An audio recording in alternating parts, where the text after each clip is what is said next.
Chapter 289. Looking at the Wolf Ridge from the map and actually flying in the Wolf Ridge were two completely different concepts. If he was a Yuan-ing immortal, he could fly to a place where the air was thin and scan the area with his divine sense. Naturally, he would be able to compare it with the map and have a clear idea of what was going on. But the problem was that he couldn't fly that high, so his divine sense was often blocked by the mountains. Moreover, the divine sense of a foundation-building cultivator was also limited. It was limited to a few dozen miles in the mountains, which was completely meaningless. He couldn't look down. At most, it could serve as a collision avoidance function. This was a very difficult test for the person leading the way. In the first few days, it was common to fly in the wrong direction. They either retreated, took a long detour, or climbed the mountain. It made everyone miserable. Is this guy doing it on purpose? He hates us for letting him be a scout, but he ended up going the wrong way. Let's climb the mountain together. Yenbo jumped in the white snow and said discontentedly. This was already the second time in 3 days that they had to climb the mountain by foot. Yenbo also felt the same, but Guangbei was still confident. We have to give him time to adapt. Not everyone is born with the ability to fly according to the map. I feel that he flew very well today. This mountain was just an accident. To be honest, Lu Xiaoyi was holding back his breath. He had never flown in such a huge mountain just by relying on the map. But he immediately realized that in his long life as a foundation-building cultivator, this kind of flying would not be the only time. The Wolf Ridge was not the only mountain in the 5 rings. This was a very practical skill that he had to master. Normally, it would take a long time to accurately find the corresponding points in the distance, height, and appearance with the map. Moreover, this couldn't guarantee that there wouldn't be occasional mistakes in the future. After flying for a while, he would need to find a high point to calibrate his position. This might not be a big deal for hurrying, but if it was a chase, he might lose his life because of it. Therefore, he didn't want to use the conventional method. He had his own idea, which was to compare the map with the constellation in his mind. He regarded the Wolf Ridge as a constellation map. In the beginning, there would be many mistakes, but once he mastered it, there would be no mistakes. As long as the map was correct, the path he took would definitely be correct. From the 5th day onwards, Lu Xiaoyi didn't make any mistakes in leading the way. Guangbei was very satisfied, but Yin Bo was disdainful. He's just lucky today. His true colors will be revealed tomorrow. The next day, it was still accurate, and it kept going in the Wolf Ridge mountain range. There were countless paths from one point to another. It all depended on one's flying conditions. Even if one stabilized at a high altitude, there were still many paths to choose from. It was not absolute. However, the path that Lu Xiaoyi took was the closest one. Sometimes they would even pass through the crevices of the mountain walls. They had already displayed the intricacies of the map to the extreme. Even Guangbei knew that he couldn't do this. He was someone who had been at the peak of foundation establishment for over 100 years, someone who already had 1 foot in the Jindan realm. Yinbo also shut his mouth. Yinmu was even more pensive. 10,000 feet was already the limit of foundation establishment. The slightest mistake would cause one to fall. But there was no need to worry about falling to one's death. On the plains, if a 10,000 feet high cultivator lost control of his body and fell, he would definitely die.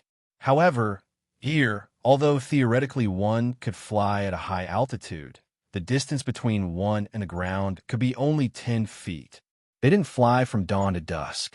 Every day at dawn and dusk, they had to practice martial arts to replenish their magic power.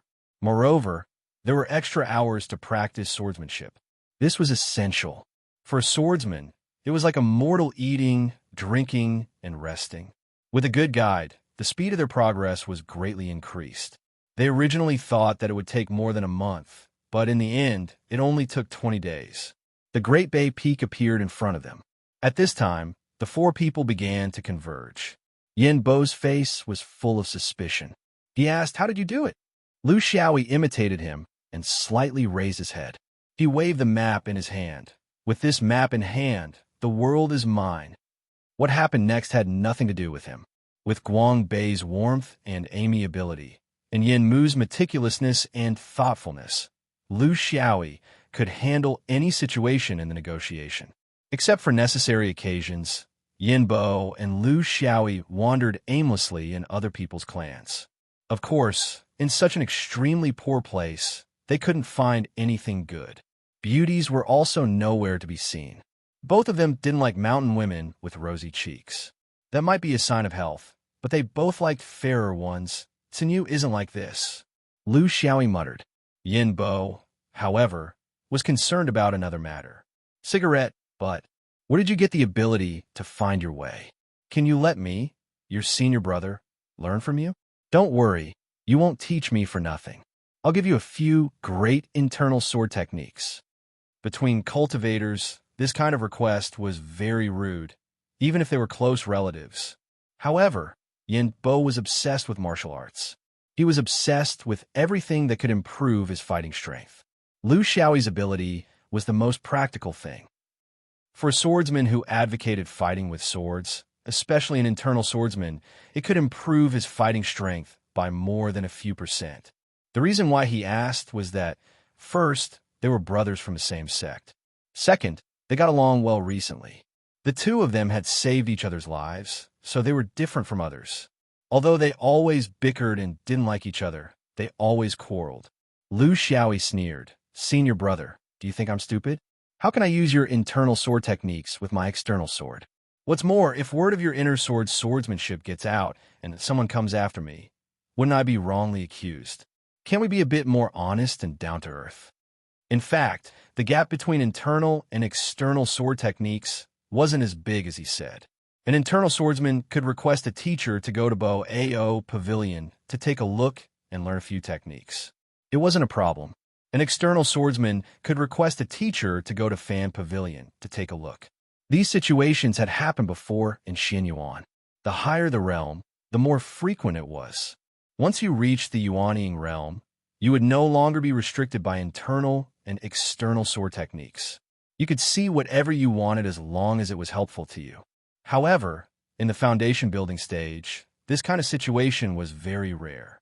Generally speaking, teachers wouldn't agree to this kind of request. What? You want to go to another sect to learn? Do you understand your own sect's teachings?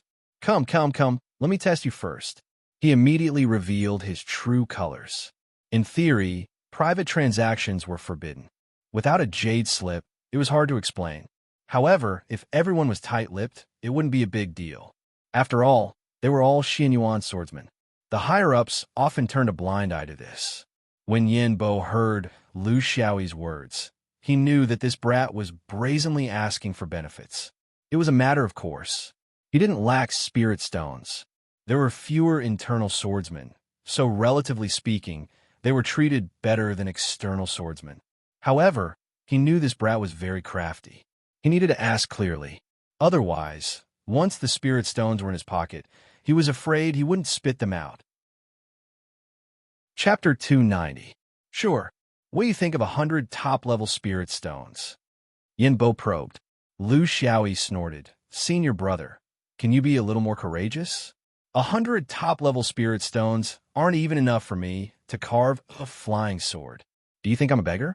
Is such an awesome topographical technique worth so little? Doesn't your conscience hurt? Yin Bo wasn't embarrassed. People like him didn't know what embarrassment was, so he increased the price. The two of them argued for a long time before settling on the price. 500 top-level spirit stones was a lot. Anyway, it was free, but Yin Bo was very careful. This kid was too cunning. He had to ask for details. Otherwise, if this was a technique that only he could learn and no one else could learn, or if it required some precious external object to perform, wouldn't it be like drawing water with a bamboo basket? Cigarette, but tell me the truth. Is this technique unique to you? Did you bring it from the original world? Or was it already in the sect? Do you need to use an object? Are there any special conditions? Lu Xiaoyi understood what he meant. Senior apprentice brother, don't worry. The martial arts in Bo Ao Loft are the most authentic martial arts. I guarantee there will be no sequelae and no special conditions. But if you're stupid and can't learn it, don't blame me. Yin Bo thought for a while and felt that there was a technique in the Boa Tower that he couldn't learn. Impossible. He had an excellent aptitude and was also an expert among his peers in the inner sword. He had this much confidence, so he counted 500 top-level spirit stones. This was not a small amount for him, but compared to such a practical technique, it was really nothing. For the real inner sword, no amount of resources could compare to a useful technique. Lu Xiaoyi put away the spirit stones with a smile on his face, then patted his storage ring with satisfaction before saying in a mysterious voice, "I'm sorry." He then said mysteriously, "The secret of this technique is to practice the Big Dipper star scripture. After you've mastered it, you can combine astrology and map and use the stars to locate the location. It's really foolproof.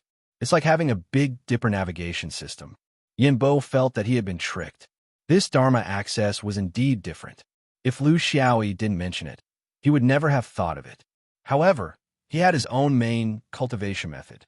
If he practiced the Big Dipper star scripture, it was hard to say whether he could master it or not. It would take a lot of time, but he couldn't just say that this kid was lying to him. While they were in a dilemma, Guangbei and Yin Cheng found them. Guangbei smiled. "Little E, why are you smiling so happily? Could it be that you found a spirit stone just now?" Lu Xiaoyi couldn't help but laugh. "I've really picked up a lot of spirit stones. A total of 500 top-grade spirit stones." He told Guangbei about his deal with Yanba. Guangbei didn't mind, but senior sister Yincheng was a bit envious. Lu Xiaoyi was a smart person. He immediately chose to hug two legs. One was the thickest, and the other was the widest, but he gave up on the one with the most hair. "Actually, I wanted to tell everyone about this Dharma access. When there's a chance in the future, everyone can practice it. There will come a day when it'll be useful. I can't lead the way for everyone forever." It's like this. Lu Xiaoyi's revelation angered Yanba quite a bit. The three of them had all learned it, but he was the only one who had to fork out spirit stones. Even if Lu Xiaoyi wanted to return it to him, he should at least give him a discount. They were fooling around, but Guangbei was the real eldest senior brother. Stop fooling around.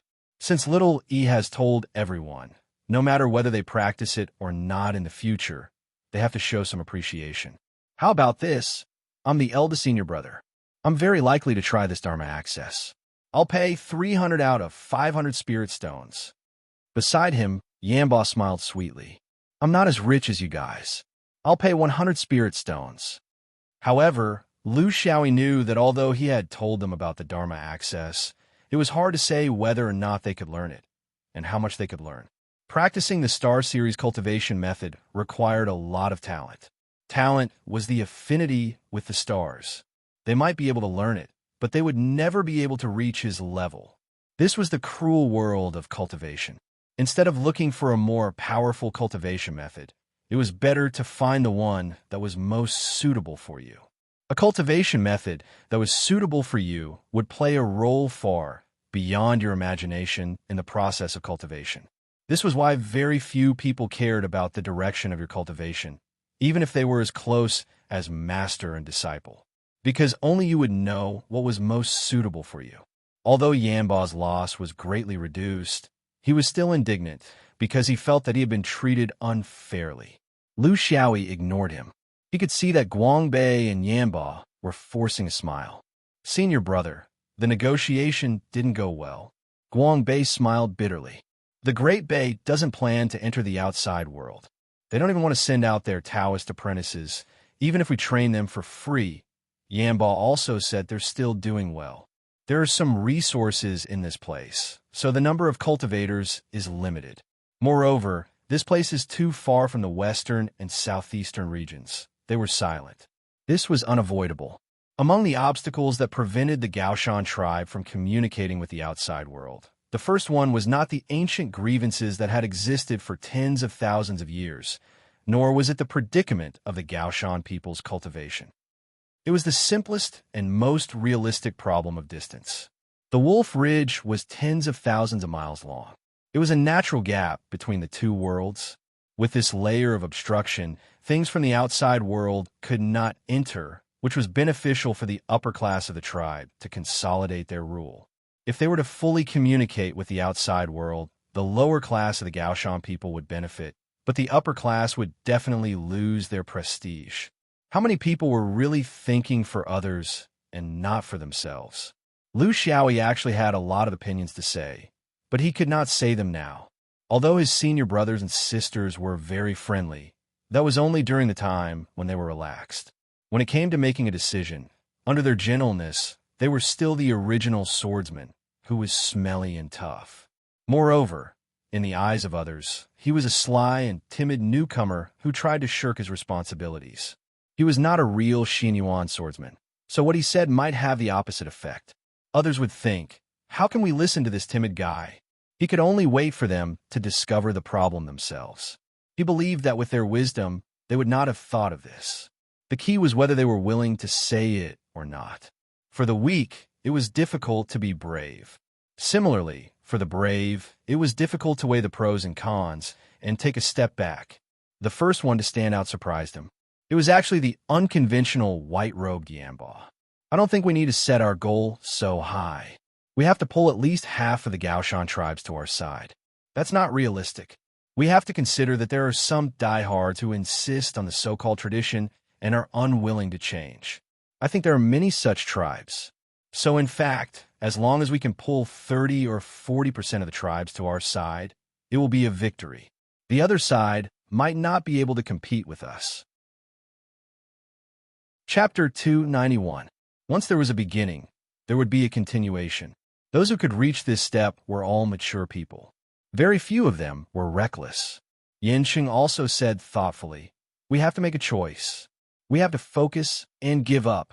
For example, there's not much point for us to go to the mountain tribe near the southeast side of Wolf Ridge. They're not idiots. They know what choice they should make to benefit their tribe. The other side only needs to travel a few thousand li to reach them, but we need to travel tens of thousands or even hundreds of thousands of li to get there. In this case, our so-called protection is not sincere, and there's no practical possibility. We should focus on the mountain tribe on the west side of Wolf Ridge. That's the main direction.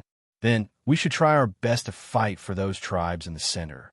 If we can do that, we won't lose in the big picture. Instead of casting a net all over the sky, it's better to focus on nurturing them. This way, we can have more time to communicate with the mountain tribe and let them feel our sincerity. We can't just touch the surface and leave, wasting precious time on the journey to Wolf Ridge. Guangbei was indifferent. He looked at Lu Xiaoyi with a smile. Both of them have expressed their opinions. Little Li, you're also a member of the team.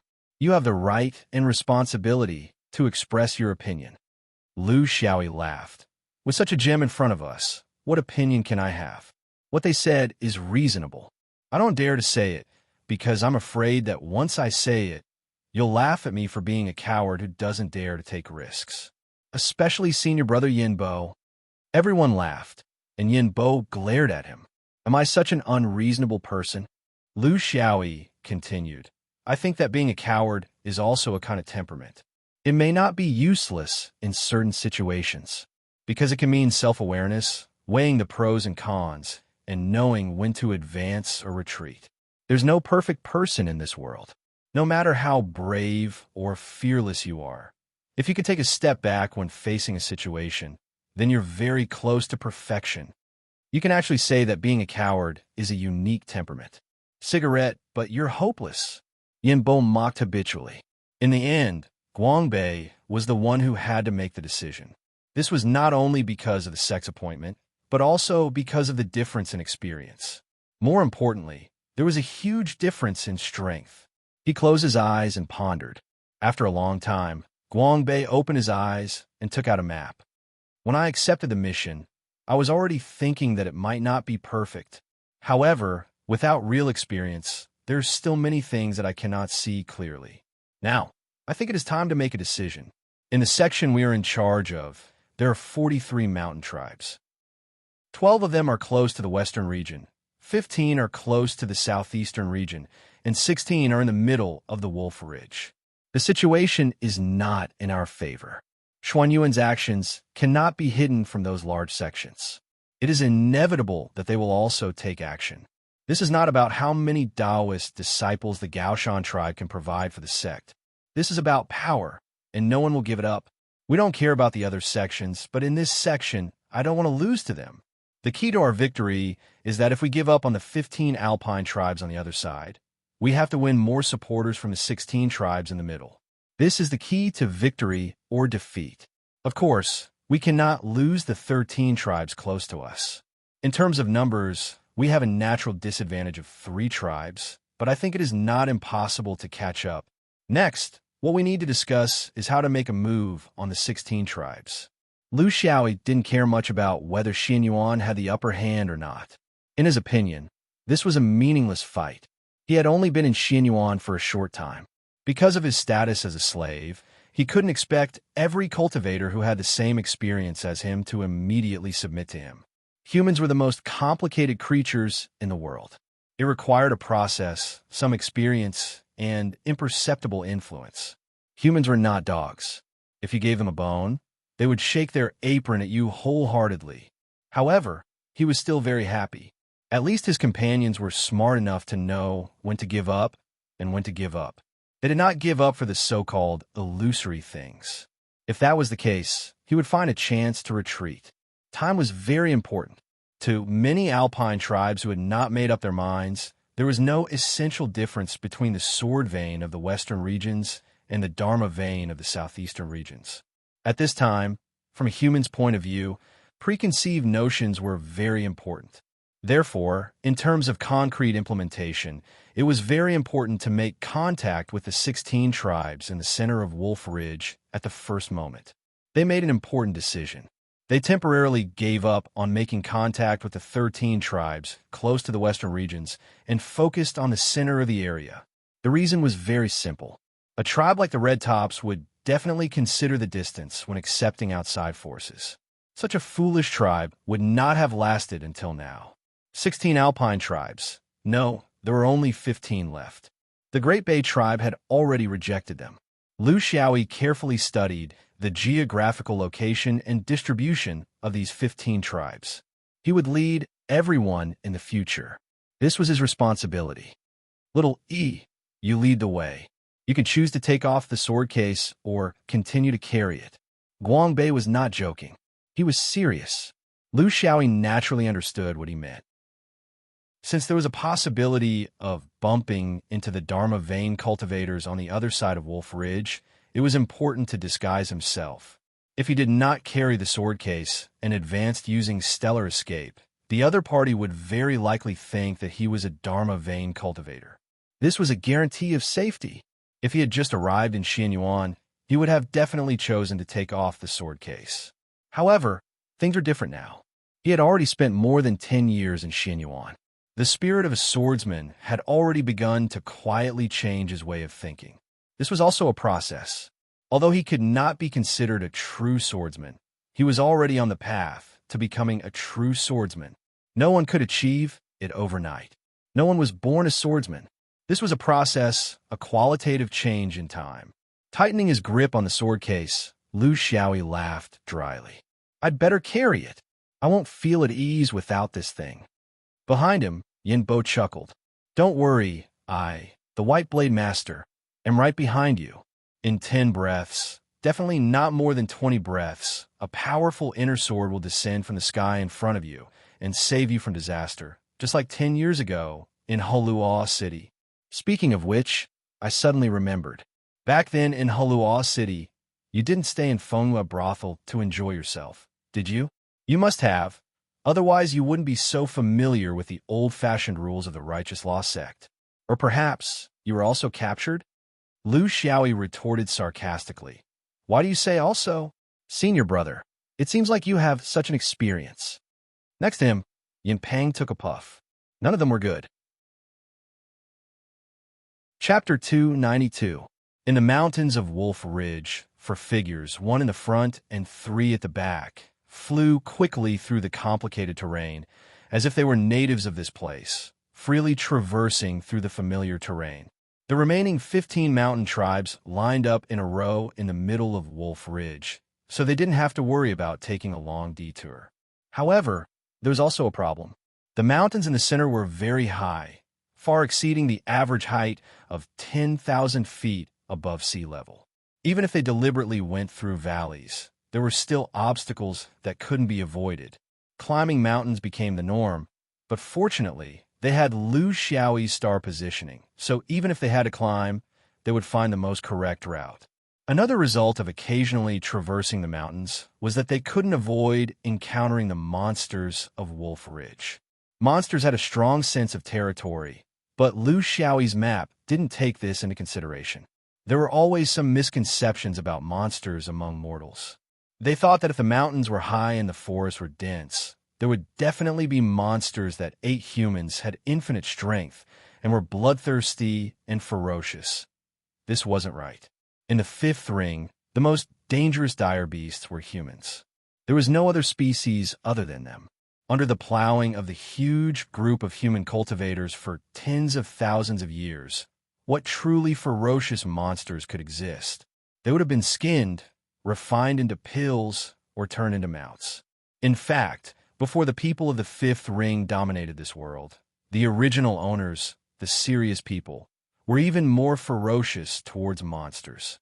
After the people of the fifth ring came, the monsters of Wolf Ridge had a better life, but their overall level was not high.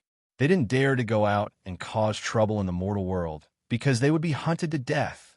It wasn't enough for them to die, but they also had to implicate their own tribes. Humans didn't know the specific differences between monsters. If a wolf monster went out and caused trouble, humans would say that the wolf monster ate humans. Then, all the wolf monsters or monsters that looked like wolf monsters would be unlucky. They could only live their lives in the Wolf Ridge and guard their own territory. This was their last pure land. The big monsters in the cultivation world came from the sea and the universe. That was where they truly belonged. Therefore, for a small team like theirs, it was just a matter of passing through quickly. They didn't get entangled, nor did they kill. The purpose of the demonic beasts acting so ferociously was only to drive them away from their territory. It wasn't a real battle to the death. Such stupid beasts couldn't become demonic beasts. Relatively speaking, the demonic beast did not affect Lu Xiaoyi much. When the demonic beast bared its fangs, Lu Xiaoyi had already gone over. The trouble was dealt with by the three people behind him. However, in his perception, the three people behind him had never distanced themselves from him because of the demonic beast. They were very strong, especially the good-natured Guangbei. After the change in plan, their first target was the Moon Death clan. Their gathering place was around a crescent-shaped lake. This was a large clan with more than 100,000 people. With the crescent-shaped lake as the center, they were active in the surrounding areas. They received a cautious and courteous reception from the Crescent Moon clan. It was still Guangbei and Yin Cheng who took the field. This required a certain level of negotiation skills. Lu Xiaoyi was too young, so they couldn't let him take the field. Yin Bo's mouth was too foul, so he could turn a good thing into a bad thing. This was a difficult negotiation. It was not because of the conditions, but because the Moon Death clan had never been able to make this decision. They were doing well in the Crescent Moon Lake, and this could be seen from the thriving population of their clan. They always felt that they could not rush to make a decision. They wanted to see what changes would happen to the other clans after they made their choice. This was a safe response. Unfortunately, the swordsmen could not afford to wait. On a night 10 days later, the four of them were discussing countermeasures in a luxurious wooden house prepared by the Crescent Moon clan. The Crescent Moon clan's delaying tactic had made them helpless. This kind of big matter related to the future of their clan was not something that could be solved with just a few words in Xuan Yuan's name. In this kind of situation, it was very difficult to come up with any effective countermeasures. The other party did not reject them, and even left them some leeway. This was a headache. To be honest, it was very difficult for the swordsmen to do this kind of thing. This was because the battle strength that they were so proud of was completely useless in this kind of situation. The swordsmen relied on their swords to make a living, not on their mouths. Even if Guangbei's smile was about to turn stiff, it was useless. The situation was not good. The success of the Red Summit was not due to them. That was because they had taken the initiative. Out of the two clans that they had approached, the first one, the Great Bay clan, had rejected them outright. Now, this Crescent Moon clan was a hindrance. There were a total of 16 Alpine clans in the central area. Now, Two of them had already failed. They still had to make sure that they could beat the other three clans in the central area. Only then could they barely be on par with the other clans. Reality was always worse than dreams. If they could not even make a move, it would be a blow to their confidence. Seeing that everyone was silent, Guang Bei scratched his head. He could accept failure, but he could not accept such a cowardly failure. Since no one said anything, he directly called them out. Little E, you say something too. You're one of us. Don't think that you have nothing to do with us other than leading the way. Lu Xiaoyi was called out. Opposite him, Yin Bo had a gloating expression, which made him depressed. He decided to take a little revenge. Senior brother, look at me. I've only been in the sect for a dozen years. I don't understand anything. Not to mention the Wolf Ridge Alpine clan, I don't even understand the dome. What kind of good ideas could he possibly come up with if he's ignorant and inexperienced? Yin Bo glared at him. Speak properly. Don't use bureaucratic jargon. If you have any opinions, just say them. Who will blame you if they are right or wrong? Lu Xiaoyi laughed. Then I'll say them. You can't get angry. Especially senior brother Yin Bo. You can't get angry. Yin Bo felt something was wrong. He was about to threaten them, but Guang Bei beat him to it. All right, say it. Yin Bo definitely won't get angry. I guarantee it for him. Yin Bo cursed inwardly. Who knew what this evil guy was up to? Lu Xiaoyi said seriously. We can't see through the Moon War clan's various misgivings. Not to mention 10 days. Even if we stay for a year, we still won't be able to understand the intricate relationships between them. It's like a small dome, the few of them laughed. Lu Xiaoyi was right. Although a sparrow was small, it had all the essentials. A clan with hundreds of thousands of people was actually no less complicated than the outside world. This was a characteristic of human society. It was the same everywhere. But in my opinion, the Moon War clan's clan leader is very powerful. He has a dominant position in their cultivation community.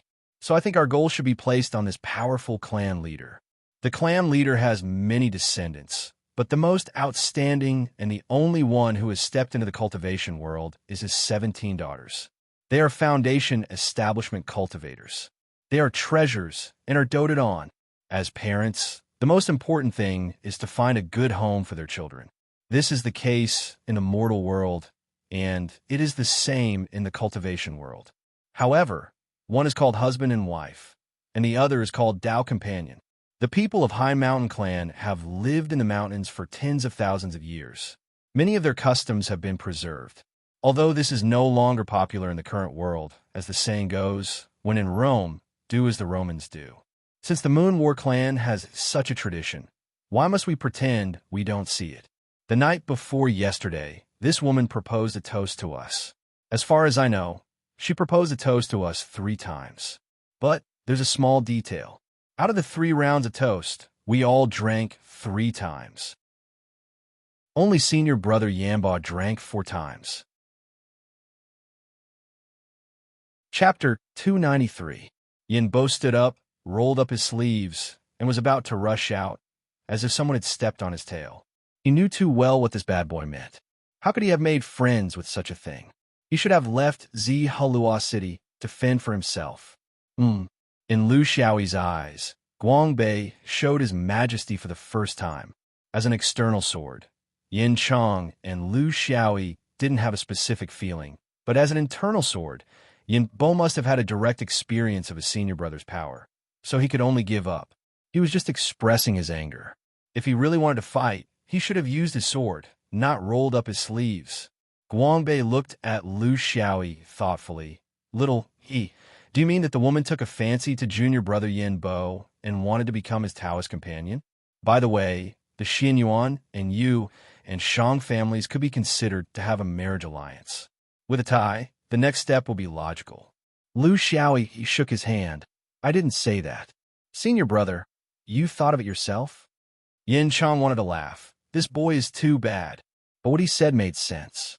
Thinking back carefully, it did seem to be the case at the banquet, so Yin Bo wasn't wronged. As a friend, her only reaction was of course to hit him when he was down. Senior brother, it seems so. At that time, there were many people and it was chaotic.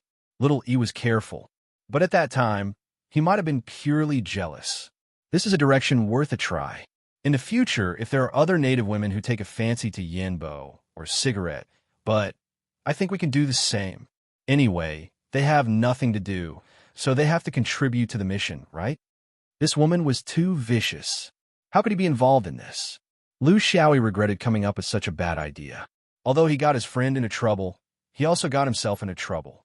Guangbei nodded repeatedly, looking at Yinbo with a kind but unquestionable gaze. Junior brother, you'll contribute, right? Yinbo couldn't bear it anymore. He had hurt him once, and now he wanted to hurt him a second time? Yes. For the greater good of the sect, I, Yinbo, am nothing. However, if a certain high mountain tribe wanted to form a marriage alliance in the future, and there were no female cultivators, but only male cultivators, wouldn't junior sister Yinqing also have to contribute? We're all working hard for the sect, so it's not good to favor one over the other, right? Smokey glared back. I'm a woman. How can I compare to you? Yinbo didn't back down. Why can't we compete? Didn't junior sister Yinqing always say, who says that women are inferior to men? Why? Are you shrinking back when it's time to use your true strength? Beside him, Guangbei coughed lightly and made the final decision. This time it's Yanba's turn. You can't blame anyone. Who asked her to take a fancy to you? However, if there's a next time, other than junior sister Yincheng, no one else is allowed to refuse, including me. It's settled then. Yincheng, go and contact them. Organize a small return banquet. Invite the clan leader and his daughter. We have to create an opportunity for junior brother Yanba. Yinbo's face was full of worry. Lu Xiaoyi was also dejected. He thought it was a joke, but in the end, both sides suffered losses. Looking at Yinbo's worried face, Lu Xiaoyi, as a bad friend, couldn't help but comfort him. Senior brother, at least you have something to brag about. Among the three of us, you're the most charming. 5 days later, under the witness of a group of Yushang clansmen, Guangbei represented Xinyuan and signed an agreement to enter the world. From then on, the Yushang clan could freely send Daoist children to the western regions to study, as well as countless rights and obligations between them. This was set based on a model contract with the Red Top clan, so there was no need to make any additional changes. This kind of contract was really binding. For cultivators, there were some rules that had to be followed, or they would give the other party an excuse to take action. But in Lu Xiaoyi's view, the symbolic meaning was greater than the practical meaning. However, this was the way of the fifth ring cultivation world, and he couldn't change it. 2 more days later, the 4 of them set off on their journey again. Among the crowd sending them off, there was also a sturdy woman who was reluctant to part. After finally achieving their first success, everyone was in a very good mood. Well, except for the biggest contributor, Daoist, Yinbo, Taoist companions in the world of cultivation didn't need to be inseparable from each other day and night like in the mortal world, especially when they were entangled because of a certain incident. Of course, they had the right to visit each other. If the woman went to Xinyuan for any reason one day, Yinbo couldn't refuse. However, how could there be a pestering cultivator among cultivators? In the fifth ring, Daoist partners weren't the only ones. Yinbo could have other partners, and the woman could also find other people to relieve her loneliness. Therefore, it wasn't a very serious matter. They had to be faithful to one person. For a woman, saying that her Daoist partner was a Xinyuan swordsman was very popular in the fifth ring. Most people would think twice when they heard this, and think that they might be messing with a Xinyuan relative. Things are often like this. A bad start could lead to a chain reaction, and a good start could lead to a smooth winning streak. After their first success, luck returned to the team. In the next 2 years, they visited 11 alpine tribes and achieved good results 6 times. This didn't mean that the remaining 5 tribes would definitely side with the Dharma lineage. They were more likely to remain neutral. They were now heading to one of the last 3 tribes, the Shankue tribe. Everyone was very relaxed, except for Guangbei, who was still cautious. Junior brothers and sisters, results are in the past. They don't represent the future. The reason why everything went so smoothly before was because we didn't have any competitors. The Dharma lineage opposite Wolf Ridge received the news later than us, so they didn't move as quickly as us. That's why we ended up like this. However, 2 years have already passed. Even the slowest sect would have reacted by now, not to mention that our opponent is a top sect on par with Xianyuan. In the future, the possibility of encountering Dharma lineage cultivators is very high. Everyone must be careful. Little E, you're the vanguard. Be smart. Yin Bo laughed. Senior Marshal brother, you've been talking about this since a year ago.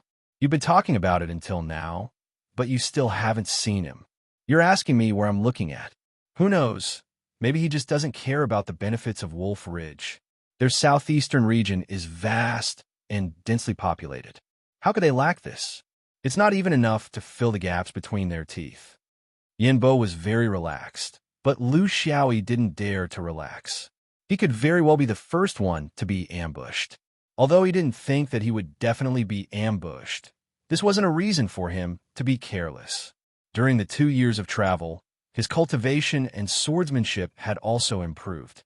However, to be honest, it wasn't as fast as cultivating in seclusion. There were many components to cultivation. Cultivating in seclusion was one, and traveling like this was another. You couldn't say that one was more efficient than the other, because they didn't go in the same direction. Cultivation and swordsmanship were very important to a cultivator, but experience and insight were also very important. This was why swordsmen couldn't always cultivate in seclusion. Chapter 294. Guangbei was right, but also wrong. What was wrong was that there were no Dharma Meridian cultivators ambushing them along the way. What was right was that they were too late when they arrived at the mountain lake, where the mountain Kuei tribe gathered. Most of the mountain tribes gathered around the lake, because water was the most basic requirement for human survival. This was not a plain, so there was no way to dig a well. When they arrived, there was a large group of cultivators surrounding the mountain lake, watching one of the Taoists cast a spell to summon rain. Rain was the most basic skill of a cultivator in the eyes of mortals. Summoning the wind and rain, summoning thunder and lightning seemed to be the label of a cultivator, but in reality, a large natural phenomenon like this was not something an ordinary foundation establishment cultivator could perform. Perhaps it would be easy for a Yuanian cultivator, but for a foundation establishment cultivator, their magic power was limited and they did not have the Tao realm. They were complete amateurs to the profound Taoist principles of the 5 elements and yin and yang. How could they gather clouds and rain? The current situation was caused by the use of a large-scale forbidden talisman due to the dense clouds in the sky. Even so, it was not something that a tribal cultivator could do, because this kind of talisman was very precious, but it was useless in battle. Therefore, only the spiritual cultivators of a few top sects would have this kind of thing that required a lot of effort to perform. It was obvious that it was the Dharma Meridian cultivator on the other side of Wolf Ridge. Unfortunately, the swordsmen did not have any good countermeasures. It would be best if they could stop the clouds and rain with a wave of their sleeves. But which swordsman would practice such a flashy method? They could only send out flying swords with a wave of their sleeves. In this aspect, they were indeed inferior to the Dharma Meridian cultivators. Since it could not be broken, it would not be good for them to stay in the rain, right? Therefore, they could only hover in the air beside the clouds and act like the god of thunder and goddess of lightning. They had discovered the Dharma cultivators below, and the Dharma cultivators had also discovered the swordsmen in the sky. However, they pretended not to notice and continued to fiddle with the clouds. They knew that the swordsmen could not do this. This was one of the swordsmen's weaknesses. Since they had grasped it, of course they had to put on a show. An hour later, the clouds stopped and the rain dispersed. Only then did one of the spell cultivators below laugh loudly and say, "I Wushang brought the rain of spring to the mountain Pishio people. I wonder what Xianyuan brought them." Guangbei smiled, as usual. "You should be asking me if Xianyuan will bring them anything, not what he will bring." The spell cultivator said in surprise, "Oh, fellow Taoist, this is the first time I've heard something like that. So, will Xianyuan bring anything to the mountain Kuei race?" Guangbei led everyone to descend slowly and said casually, We will not bring about war. It would not bring about slaughter. Was it not enough? Fellow Taoist, this rain is indeed delightful. However, it will rain tomorrow if it rains today. What changes will there be in the amount of rain? He was deceiving himself and others. How dare he say that he was helping the people by asking for the merit of the heavenly Tao? If you have the ability to move the rain clouds from outside the Wolf's Ridge, then it could be considered as benefiting the world, right? The Taoist sneered. That's not true. If this cloud was here today, would it still be here tomorrow? On the perilous peak, the wind and clouds change constantly. Do you know which clouds are raining and which ones are not? With my supreme ability to urge the rain, as long as a cloud passes by, it will not be able to leave. Within 100 miles, there will be no more worries of drought. How can it not be considered as benefiting the world? The two of them bickered with words until the 4 people from Xuanyuan's side landed on the ground and faced the Dharma cultivator on the opposite side. Both sides were at daggers drawn, and the atmosphere was extremely tense. I, Wushang, came here first. Fellow Taoist Xianyuan, please leave. Otherwise, I'm afraid you won't be able to bear the wrath of Wushang. The Dharma cultivator in the lead threatened. Wushang can come, but Xianyuan can't. As long as there is no draft agreement, the Mountain Kuei race has the right to choose. Even if there is a draft agreement, can a swordsman land here? Above the 5th ring, search for me and see if there's a place that Xianyuan's swordsman doesn't dare to go. This was also the first time Lu Xiaoyi had seen Guang Bei's way of doing things. He was a completely different person when it came to his own people and when it came to the outside world. I am Wushang Taoist. What do you want? I am Xianyuan, Guang Bei. Fair competition. Use your methods. A haggard old man stepped in between them and shook his hand repeatedly. This was the leader of the Mountain Kuei race, and he was currently in an awkward situation where it was inappropriate for his daughter to remarry. Fellow Taoists, can you allow this old man to say something? If you have a grudge against each other, whether you live or die outside, the Mountain Kuei race can't control you. However, since you're on the territory of the Mountain Kuei race, you have to give us face. You can't just kill randomly. If that's the case, the Mountain Kuei race might as well remain neutral. Seeing that there was no further action from either side, the old man sighed. There has to be a rule, right? Be it literature or martial arts. Even if you want to fight, there has to be a rule first, right? The Mountain Kuei Lake is narrow and can't withstand your torment. Why don't we all sit down and set a rule, then we can talk about other things. Thus, everyone sat down and tried to find a solution. Actually, there was no good way. A battle between scholars was a battle of poetry and literature. A battle between martial artists was a battle of swords. A battle between drunkards was a battle of drinking and drinking. A battle between beauties was a battle of beauty. Since they were all cultivators, there was no need to go into detail about how to determine who was better. The Supreme Tao sect was one of the few large sects on the 5th ring continent that could be compared to Xianyuan. In terms of background and numbers, they even surpassed Xianyuan by quite a bit. They were also one of the few forces on the 5th ring continent that dared to go head-to-head with Xianyuan. Lu Xiaoyi had come into contact with a few Supreme Tao cultivators and had made some gains. However, this didn't mean that he could look down on the Supreme Tao cultivators. The ones in Min province were all insignificant and nameless. If he really met someone who was slightly better, he might not be able to do anything to them. Just like the one in Mao Jiao town, he had won by a hair's breadth. The key problem was that his cultivation was somewhat lacking. He had only been in the sect for a short period of time. A cultivator at his level should stay in the sect and train hard, not come out to fight. Looking at the cultivators across from him, he saw that they were all brimming with energy and had the demeanor of a great clan. They were all late foundation establishment cultivators. If he were to launch a sneak attack in front of them, he might be of some use. But if he were to face them head-on, his chances were slim. Not to mention him, even senior sister Yin Shang would have a hard time. Thus, on the surface, Xianyuan was actually at a disadvantage. This was also the reason why the Supreme Tao cultivators were willing to sit down and talk. Xuanyuan's advantage was very high, and they weren't afraid of a group fight. Thus, if they were to fight in a melee, the leader of the swordsmen would be able to make them suffer. It was better to set a rule and rely on the strength of the whole. Chapter 295. Thus, another battle of words ensued. Both sides were very disciplined. Only Guangbei of Xianyuan spoke, and only Daga of Wushang spoke. The others were silent. They didn't look like cultivators, but more like soldiers. Seeing this, old clan leader Shan Kuei's heart shivered. After a few rounds of anxiety, they finally came to an agreement. Both sides would win 6 rounds. The winner would continue to negotiate, and the loser would leave. Peerless had 6 people who could take turns to fight, while Xianyuan only had 4. Therefore, 2 of them had to fight twice.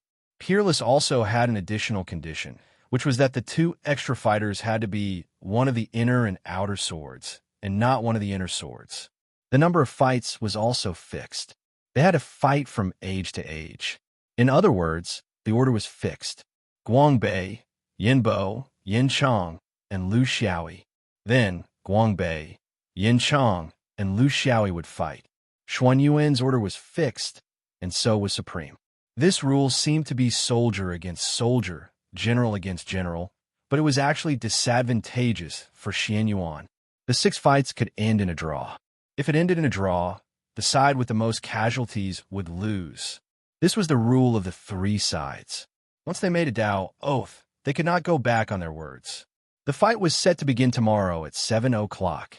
At night, after enjoying the hospitality of the host, Xuanyuan's group of 4 gathered at the foot of a mountain beside a lake. Guangbei's expression was heavy. This fight is disadvantageous for us swordsmen. I think everyone is clear about this. Yinbo judged. If it's a direct fight, we have a 90% chance of defeating them. Guangbei nodded. That's right. Sword cultivators love group fights the most, because only in group fights can we unleash our explosive power to the greatest extent. But we can't do that, because we're here to negotiate a contract, not to fight to the death. Once we take the initiative to provoke them, even if we win against Supreme, we'll lose the support of the Mountain Python tribe. They'll think that we're bullying them, and that won't be good for our mission. Yin Chang asked, Senior brother, what do you think our chances of winning are? Guangbei said solemnly, I have full confidence in winning 2 rounds. Yinbo also has a 90% chance of winning. As for the rest, you and Little E only need to win 1 round, and we can win this bet. If we were facing other large Dharma cultivation sects, like Myriad View Sect, Chimanduanjia, or Garan, I'm sure our chances of winning would be very high. But he was facing a supreme being. In the 5th ring, only Wushang and the 3 pure ones didn't suffer any obvious losses against Xianyuan. So there must be something going on here. Yinbo thought hard. Where is the change? Guangbei shook his head. I don't know. There are countless peerless talents, and I only recognize a few of them. I don't know the 6 on the other side, so their background is a mystery to us, and they should be very clear about our background. I've been to a lot of places in the past few years. There's no way they don't recognize me. Little E is a new foundation establishment stage cultivator. His cultivation level and age are obvious. There's no way they can't tell. Since they're willing to settle the dispute in this way, it means that they have their own trump cards. Yinbo sneered. As long as we win what we need to win, they won't have any trump cards. Senior brother, since you and I have a guarantee for these 3 matches, we must strive to kill them. Yinbo's words were very unfriendly to the 2 external swordsmen. What he meant was that even if the external swordsmen lost all 3 matches, as long as they didn't die, they could rely on the advantage of killing to win. The swordsman was very good at killing people. There was no doubt about that.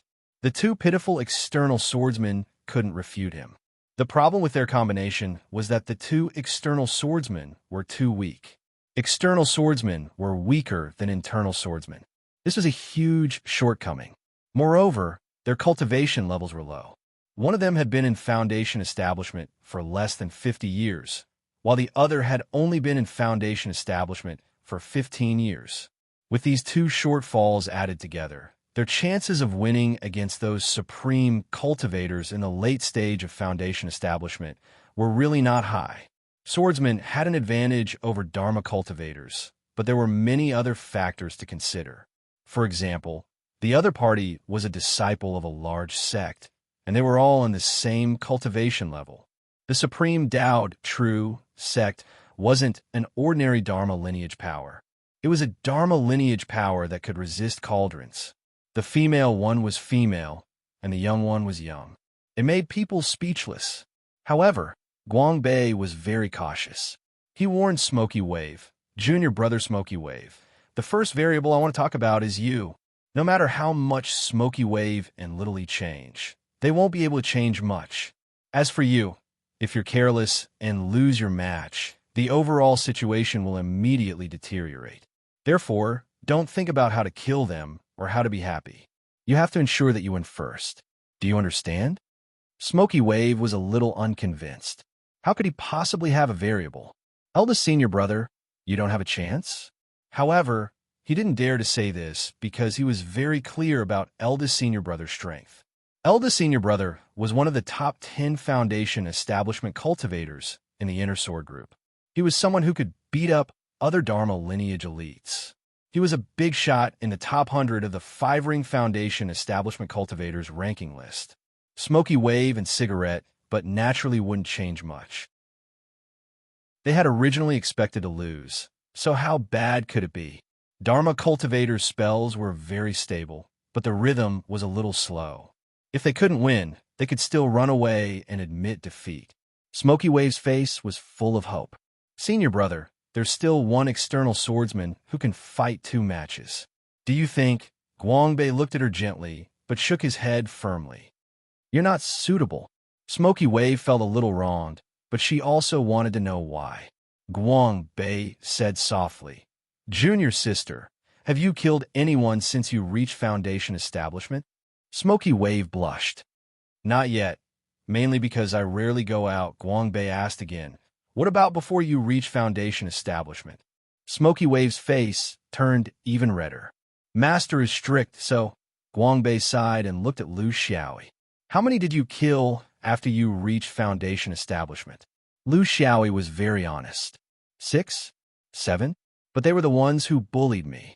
Guangbei laughed. Don't explain. Did you bully yourself into the underworld? I know you killed 5. Looks like you still have a secret stash. What about before you reached foundation establishment? Lu Xiaoyi was very embarrassed. I didn't count. They were also the ones who provoked me first. Guangbei pointed at him and looked at Smoky Wave. This is the difference between you two. How can a sword talk if it doesn't drink blood? It has nothing to do with your cultivation level. He took a long breath and looked at Lu Xiaoyi. The last match, you go. But let me tell you how to fight. The 4th match, which is also your first match, I want you to lose it. The reason is very simple. Your cultivation level is not enough to support you for 2 consecutive matches. My 5th match will be very fast. Either I quickly kill my opponent, or he quickly concedes. You basically won't have time to recover in the 4th and 6th matches. So, you only have one chance to win. You can't win in the 4th match, because Wu Shang is a very cunning opponent. If they realize that they're going to lose the whole situation, they will use some tricks. For example, because of some accident, they will stop the match or something and drag the time out. The best way is to have the last match result, so that they can't push it. As for how you win or lose, think of your own way. Little E, do you understand? Lu Xiaoyi was speechless. This was troublesome. He was very clear that Guangbei was guarding against Smoky Wave in case he lost. At the very least, he could still win the last match and then rely on the number of deaths to win. It was quite tiring for a match to be so troublesome to this extent. I understand. 1 loss, 1 win. Chapter 296. It was a silent night. Guangbei did not say anything, and Lu Xiaoyi acted as if nothing had happened. However, the other 2 were under a lot of pressure. Yin Bo was reminding him not to fail miserably, while Yin Sheng was encouraging him to show everyone that women were not as good as men.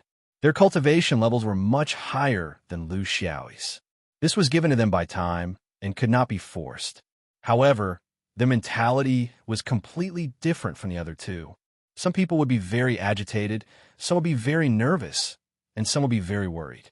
In short, there would be a certain degree of emotional fluctuation. However, there would also be a small number of people who would act as if nothing had happened.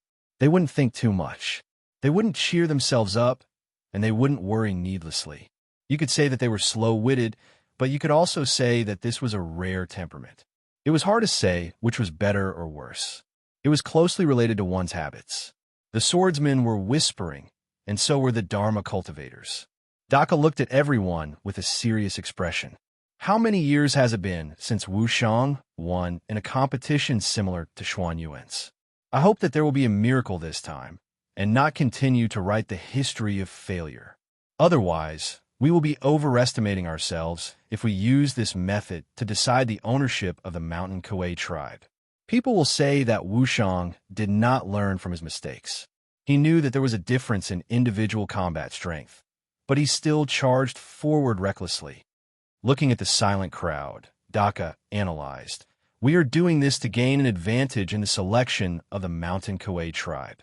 We will defeat them in the battle that Xian Yuan is best at, and let them see that we have the ability to protect them.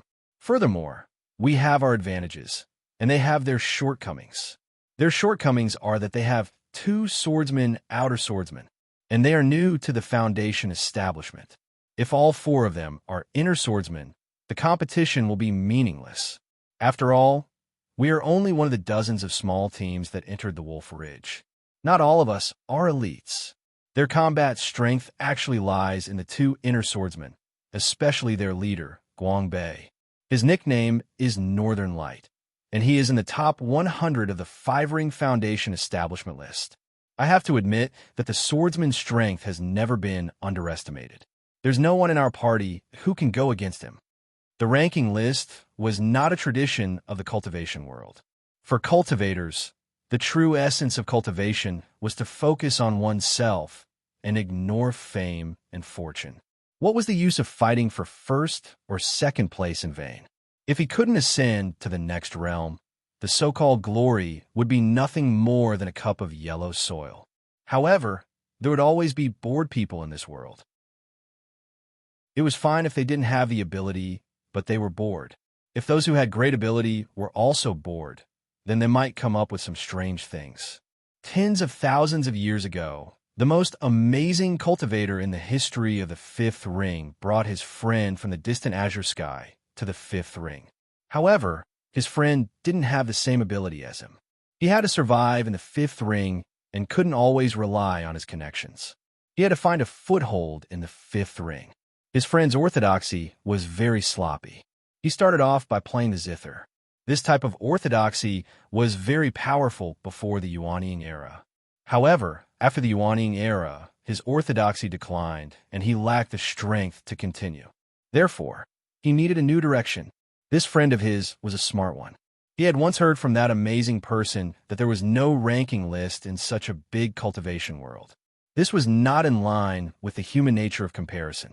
Even if one pretended to be aloof on the outside and didn't care, if you put him on a ranking list, he would still be happy.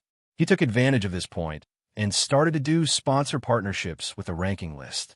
Tens of thousands of years had passed. This orthodoxy that started off by playing the zither was long gone. No one knew if it had really gone extinct or if it had merged with other orthodoxies. However, this wasn't important. What was important was that the ranking list, which completely went against the traditions of cultivation, had survived. Furthermore, its scale of development was getting bigger and bigger, and its scope of influence was getting wider and wider. It involved all aspects of cultivation, whether it was fighting, strength, alchemy, weapon manufacturing, talisman drawing. Now, if you didn't have a place on the ranking list, you would be embarrassed to go out and say that you were a celebrity. It was very unexpected that such a thing could develop to this extent. However, since it existed, there must be a reason. The ranking list could satisfy the human vanity, arrogance, comparison, showing off, and countless other negative emotions. Naturally, it had a wide range of living conditions and was getting more and more prosperous. A long life, a boring life, a lonely soul, an empty ideal, and a surging spirit of gossip. In the end, this career was pushed higher and higher. Now, it had become the most important aspect to measure a cultivator's ability. Even the major sect had no choice but to take it seriously. It had become an important aspect to judge. Of course, this kind of thing couldn't be done accurately. There were always those who were really low-key, unknown, underestimated, and highly judged. However, it didn't matter. With the ranking list, the cultivation world was full of vitality.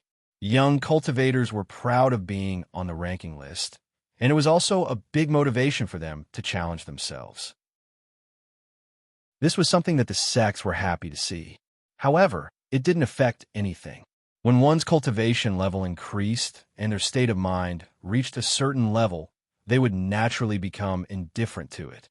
Xuanyuan's Guangbei was on the ranking list, but the 6 of them weren't. This was the basis for judging their ability. But he's only one person. His use in the arena is limited. Daka was very clear-headed. The order of appearance is determined by age. Then, junior brother Wang and I should fight him. What they don't know is that among us, I'm not good at fighting. Therefore, junior brother Wang and I are destined to lose these 2 matches. The key is that we have to lose happily. We can't leave our lives here. We have to increase their bargaining chips. Daka pointed at the other 2 junior brothers. The 2 of you are the strongest in our group. You always boast that you have the ability to enter the ranking list. Then, the 2nd and 3rd matches will be the time for you to prove yourselves. If you win, we will be in an advantageous position in the competition for the Mountain Kuei clan. It will also increase your individual ranking. This is where our chances of victory lie. As for the last external sword cultivator, I don't need to say it, right? If you can't even take down an external sword cultivator who has been in Foundation establishment for more than 10 years, after cultivating for more than 100 years, then you won't have the qualifications to compete for supremacy in the 5 rings.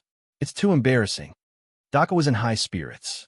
In the 3 external sword matches, we have the confidence to win.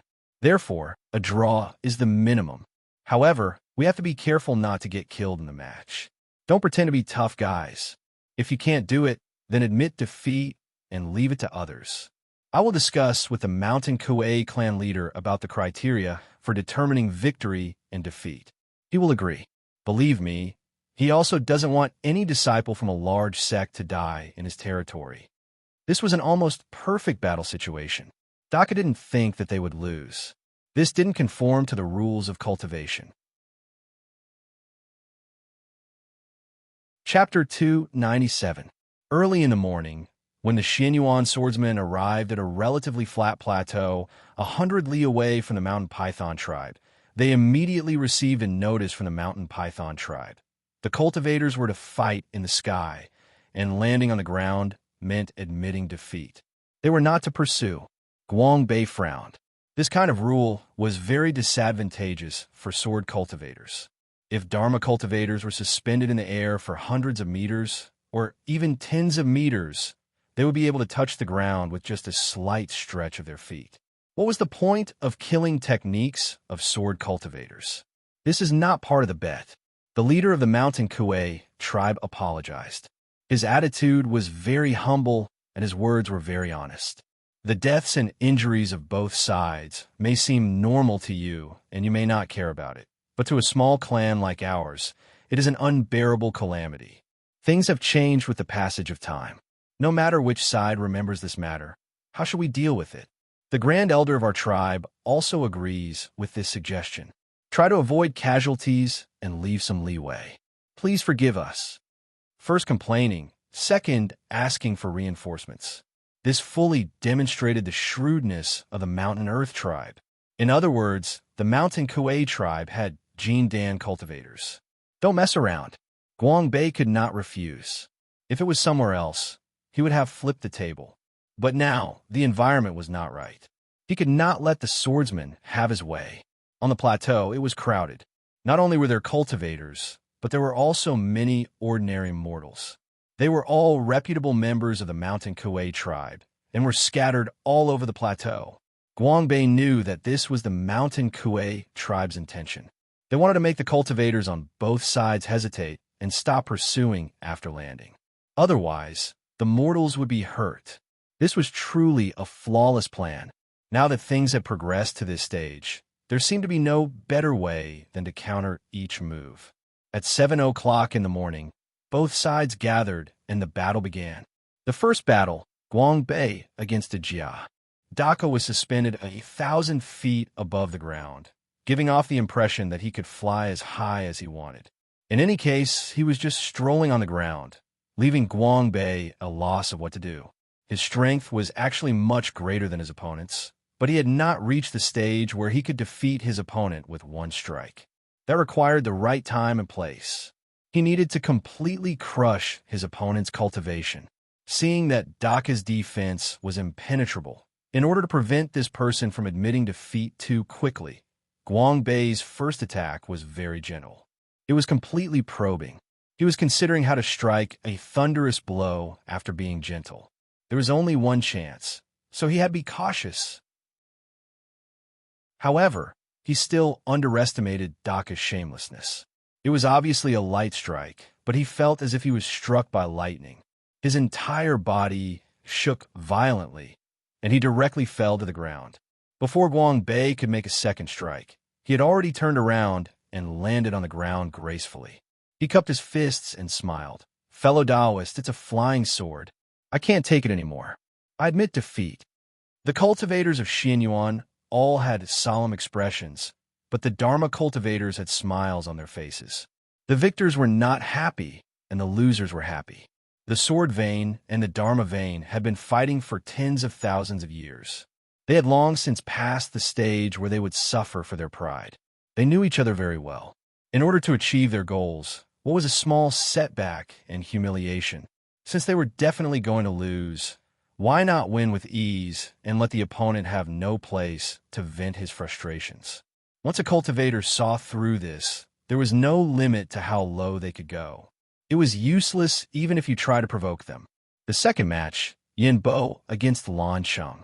Lan Cheng flew very low, even lower than Daka. He looked as if he was ready to land at any time. He was even more unbearable than Daka. This was an illusion. As the cultivator with the strongest combat power among the six, Lan Cheng's greatest wish was to enter the top 100 of the Foundation establishment list. He believed that he had such strength, but he lacked sufficient opportunities to showcase himself. Not only did he want to win, he also wanted to kill his opponent. This was the reason why he purposely hovered at a low altitude. Yin Bo had the same thoughts as him. Swordsmen had the ability to challenge those of a higher level. Although he was not among the top swords in Xianyuan due to time constraints, he believed that he would have no problem dealing with a Dharma cultivator. The problem was, how could he kill his opponent cleanly? A Dharma cultivator was too close to the ground.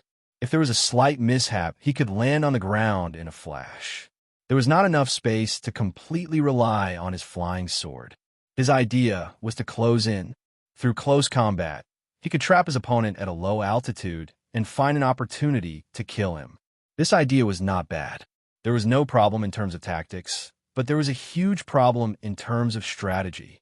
From a strategic point of view, he should disregard everything and fly higher. In any case, Xianyuan had already won one match. Senior brother Guangbei would definitely win another one.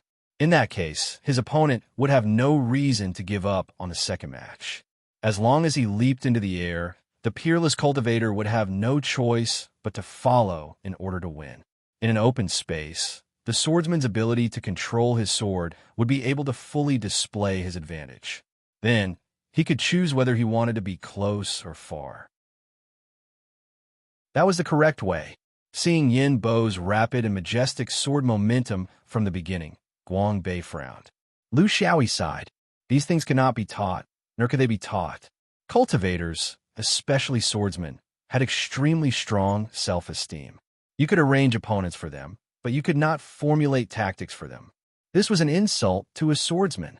The sword beam was coming at him rapidly and fiercely, but Lan Cheng was waiting calmly. He held a universal plate in his hand and shot out beams of light. Together with his fast and stable basic spells, he was able to keep the flying sword at bay. Unlike other cultivators who would easily have 8 to 10 magic tools to protect themselves, Lan Sheng had only cultivated this one magic tool after 100 years of foundation building. What he cultivated was the path of specialization. Moreover, he did not use talismans, but directly cast spells to intercept. Although he had not reached the level of a foundational spell, he was not far from it. With the help of the Chinquan plate, his defense was impenetrable. The tense confrontation only lasted for a few breaths. Lan Sheng, who was familiar with the rhythm of the flying sword, shouted in a low voice. His magic powers surged, and the Chinquan plate shone brightly like a light wheel, concealing him inside.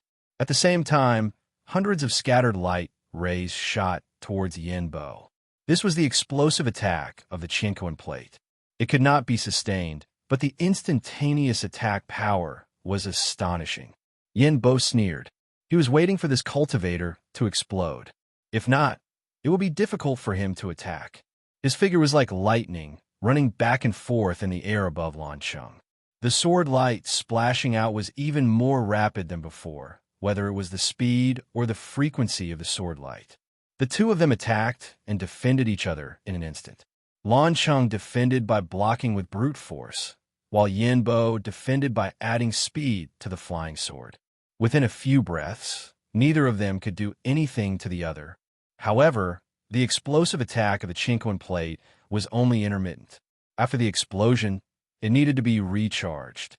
In the process of recharging, the flying sword shone brightly. Under the heavy pressure, Lan Sheng dropped several feet without anyone noticing. Although the movement was insignificant, he was one step closer to the ground in his original position. Was he preparing for the landing? Yin Bo was faced with a choice. Under normal circumstances, he could not simply assume that his opponent was conceding because he was aware that he was no match for him. The battle had just begun, and both of their trump cards were far from being exposed. It would be unwise to make a hasty decision. In a different environment, Yin Bo would continue to exert pressure to test his opponent's limits and endurance, forcing him to reveal his cards. But now, the ground was beneath his feet, and he did not have much room to test. The decision was made in an instant. Like the swordsman, Yin Bo made a prompt decision to close in on his opponent. Chapter 298. Just as the misty wave stalker sword was about to strike, Lan Sheng's control over the timing was flawless. He flipped the universe plate in his hand, revealing the dark side. The yang side, the cosmos plate, could emit scattered light, while the yin side was used to create barriers. The thousand threads barrier couldn't completely block the opponent's attacks, but it could greatly reduce the opponent's speed. Yin Bo's shadow sword rushed into the barrier, and his speed immediately decreased. Before he could swing his sword, Lan Sheng flipped the cosmos plate again, and hundreds of scattered light instantly shot out. The scattered light on the yang side indeed needed to store energy, but under the support of Lan Sheng's secret technique, the time needed to store energy could be reduced to the minimum. This required a large amount of magic power, but Lan Sheng had already treated this as a decisive battle. He didn't hold back at all. After losing his speed and distance advantage, Yin Bo displayed the sharpest reaction of a swordsman in a critical situation. A swordsman's speed required a certain amount of distance. Only by increasing the distance could he use his speed to dodge the attacks. However, his current distance was already in an awkward situation. Even his speed couldn't guarantee that he could dodge all the attacks. Furthermore, he was still entangled by the thousand threads barrier. His body swayed rapidly from side to side. At this moment, the frequency of the flying sword was also at its peak. Accompanied by the explosion swordsmanship that he was good at, more than 10 sword lights shot out in a breath and exploded separately, narrowly blocking the hundreds of scattered light attacks. However, it was not over yet. Lan Sheng flipped the cosmos plate again. Quicksand barrier.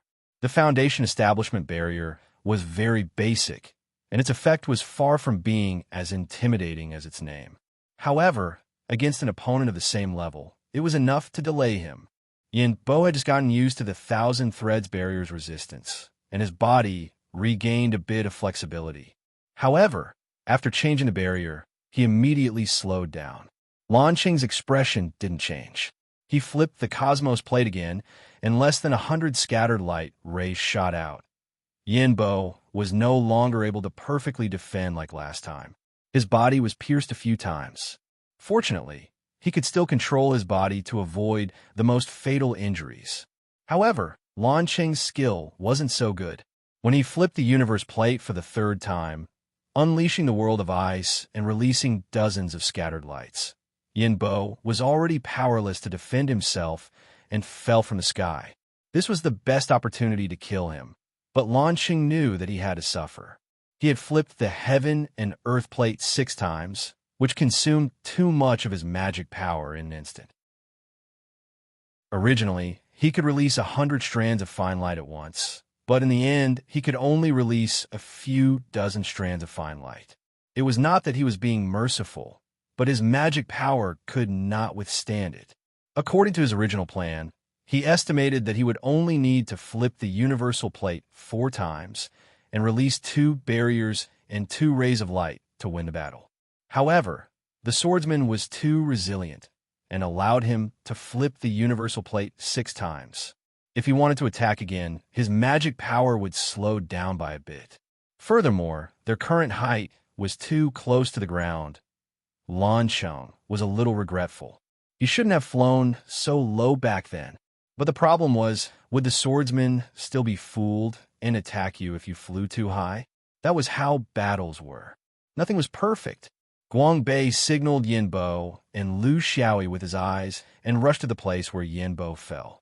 Fortunately, it wasn't too high. Otherwise, even if he didn't die from the strands of fine light, he would have fallen to his death.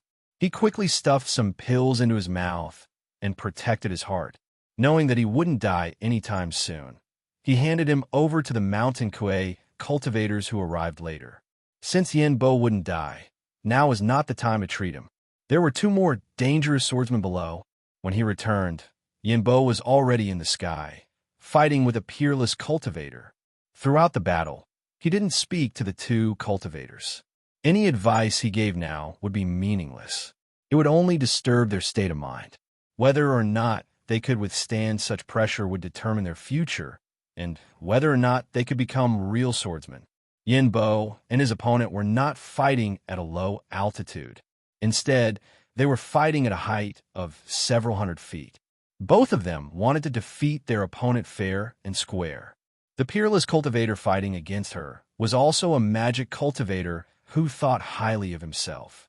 Perhaps he would come up with a strategy when facing an inner sword cultivator. But if his opponent was only an outer sword cultivator and he was still so petty, wouldn't he be lacking in confidence?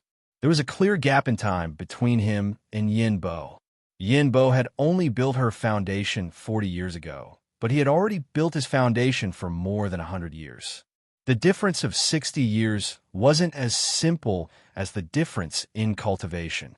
There was also experience, insight, knowledge, and a spell system that could be fully polished over a long period of time. The level of an outer sword cultivator was basically equivalent to the level of a magic cultivator from a large sect, or even slightly inferior. Under such a comparison, how could he, a peerless elite magic cultivator, lose to a young Kuan cultivator of a younger generation? Therefore, he rose 5,000 feet above the ground and clearly told his opponent that he wouldn't land until the victor was decided. He was 5,000 feet above the ground, so Yin Bo had no choice but to follow. Who told her to start late? Because she was worried about Yin Bo's injuries? When a magic cultivator from a large sect took a proper stance, all sneak attacks were useless. At the very least, they couldn't be used in the beginning. She had to first break the opponent's magic power and psychological balance. If her attacks could reach the level of Guang Bei's storm-like attacks, it wouldn't be difficult to break the opponent's balance. Unfortunately, she was far from Guang Bei's ability, so she could only clash with her opponent fair and square. This wasn't the rhythm of a swordsman, this was the rhythm of a magic cultivator. In this kind of rhythm, it was very difficult to win by surprise. They needed to first disrupt each other's rhythm and find a breakthrough point. Unfortunately, after several attempts, Smoky Chimera's attempts were all neutralized by his experienced opponent. Not only did his probing fail, but he was also at a disadvantage. They had reached the most crucial moment, and the outcome would be revealed very soon. Guang Bei and Lu Xiaoyi both saw this point. They didn't know what choice Yin Bo would make. Risking her life to create an opportunity? Yin Bo was very clear about her current situation. She knew that she had already lost her chance. Even if she risked her life, it wouldn't bode well for her. She didn't care about her life, but she cared about her companions. Although she never said it out loud, the three people in the small team were her family. Guang Bei was like an elder, Yin Bo was always pretending to be stupid, and Cigarette Bo was always unpredictable. She couldn't let them go. If she died here, there was still Yin Bo, who was seriously injured and needed someone to take care of him. Her small team would be doomed. No matter how strong Guang Bei was, he couldn't possibly lead a heavily injured person and a newcomer to fight against 6 elite magic cultivators. If they fell out with Wushang, they wouldn't even have the ability to walk out of the mountain main tribe. Therefore, she was very clear that to her now, it wasn't a matter of victory or defeat, but a matter of survival. She had to survive completely. Only then could she protect Yin Bo. The three of them were united, and only then could she extinguish Wushang's thoughts of silencing them. As for dignity, she already knew that it was worthless in the realm of 9 palaces many years ago. Therefore, out of everyone's expectations, after a turn in her attack, her sword flashed, and she took the initiative to land on the ground. Her expression was as cold as ice, as if she wasn't talking about herself. I lost. Chapter 299. Guang Bei heaved a sigh of relief. The result was terrible, but it was the worst possible result. Smoky's choice was another kind of improvement in the state of mind. The Xianyuan swordsmen did not lack fierce people who would grit their teeth and fight at such a time, but they lacked wise people who knew when to retreat and take the initiative to admit defeat, to give up one's so-called sword heart for the sake of the group. This was the true sword heart. He did not have much time to think. The peerless cultivator's tempo was very fast, and his intention was to not give the swordsman enough time to consider. Before the previous cultivator landed, the next cultivator had already leaped out. Similarly, they were at a height of 4,000 feet, and similarly, they had adopted a stance of fighting fair and square. This was their strategy. To deal with the 2 outer swordsmen of Xianyuan, they had to show their magnanimity and crush them. They did not play tricks, only open schemes. With the peerless cultivator here, who dared to fight? What good idea? In Guang Bei's heart, his junior brother was a little slow. Logically speaking, this should not be the case. He was a newbie with rich experience in killing and was quick-witted and sharp. He should not be so foolish as to let others take the initiative. However, Guang Bei's habit was to fully trust his companions. He always believed that his junior brother must have his own reasons for doing so. Lu Xiaoyi slowly flew up and stopped after a few hundred feet. He estimated the distance between them, shrugged his shoulders, and shot out a flying sword. There was a height difference of 3,000 feet between them. If they were facing diagonally, there was already a distance of 4,000 feet. Even someone as strong as Guang Bei could not reach such a long distance with his flying sword. In other words, the flying sword might be able to reach, but in the later stages, it would have lost control and could not be controlled. Then, could this newbie outer swordsman be a legendary king? A heaven-defying existence? The answer was quickly revealed. When the flying sword left the sword case, it was still aggressive and full of killing intent. However, it did not fly for more than a few hundred feet before it reached its peak, and its aura began to weaken. After a few hundred feet, it lost its power and its momentum began to sway. After a few hundred feet, anyone could see that the flying sword had lost control. Lu Xiaoyi waved his hand, and the flying sword began to reluctantly fly back. He still had to go forward, and while doing so, he cupped his fists. It's too far, I can't reach it. The flying sword finally returned, and he also landed on the ground. He walked back leisurely, not feeling that there was anything embarrassing about this at all. A Dharma cultivator shouted, "Hey, are you admitting defeat?" This is the first time I've seen a swordsman admit defeat without even trying. Xuanyuan's swordsmanship is getting worse with each generation. Although Lu Xiaoyi had lost, his mouth was not. Same here. This young master has only been in the sect for a little over 10 years, so it's understandable that my sword wind isn't that strong, right? I can't compare to your boss. I've been raised in Supreme for 100 years, but I don't see how much stronger he is than me. My senior brother's light sword strike was not much heavier than a fart, but he was actually able to shake his entire body. Could it be that he was having a seizure at that time? Both of them had taken the initiative to admit defeat, so who was more noble than the other? Lu Xiaoyi's loss was somewhat unbearable. Then how strong was Daka? Those who put on airs were even more disgusting. At the very least, my senior brother managed to take one of his attacks. That's a beating. I didn't take his attack, but this young master let out a move. It's clear who's better and who's worse. My senior brother flew higher than you. I've never heard of someone who can fly higher and lower when embarrassing themselves. At least this young master knows how to fly lower so that fewer people can see. I don't have the face to show but in the sky. On the swordsman's side, Guangbei was an introverted person and was not good with words. Yansheng was a woman and could not scold.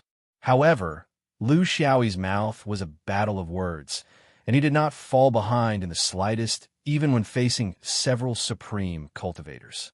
This made the mountain Pixians laugh. This little swordsman's sword was not much, but his mouth was very good. Guangbei sighed. This time, Xianyuan was bound to lose. With Yin Bo's defeat, the situation changed greatly. Yin Cheng protected herself, and possibly their team as well, but the situation was even worse. Lu Xiaoyi, who he originally had high hopes for, seemed to be shrewd and cunning, but in fact, he was only strong with his mouth. He was actually looking forward to this brat going against his will and winning this round, but he did not expect him to be so obedient after hearing him to this extent. He actually showed weakness without any skill. In any case, he should have fought a few rounds and deliberately revealed some flaws, so that he could use them in the next round. Could it be that in the end, he would only be able to win the 2 rounds that he participated in? Although his personal power would flourish after this battle, and even his ranking would rise a step further, he was not happy at all.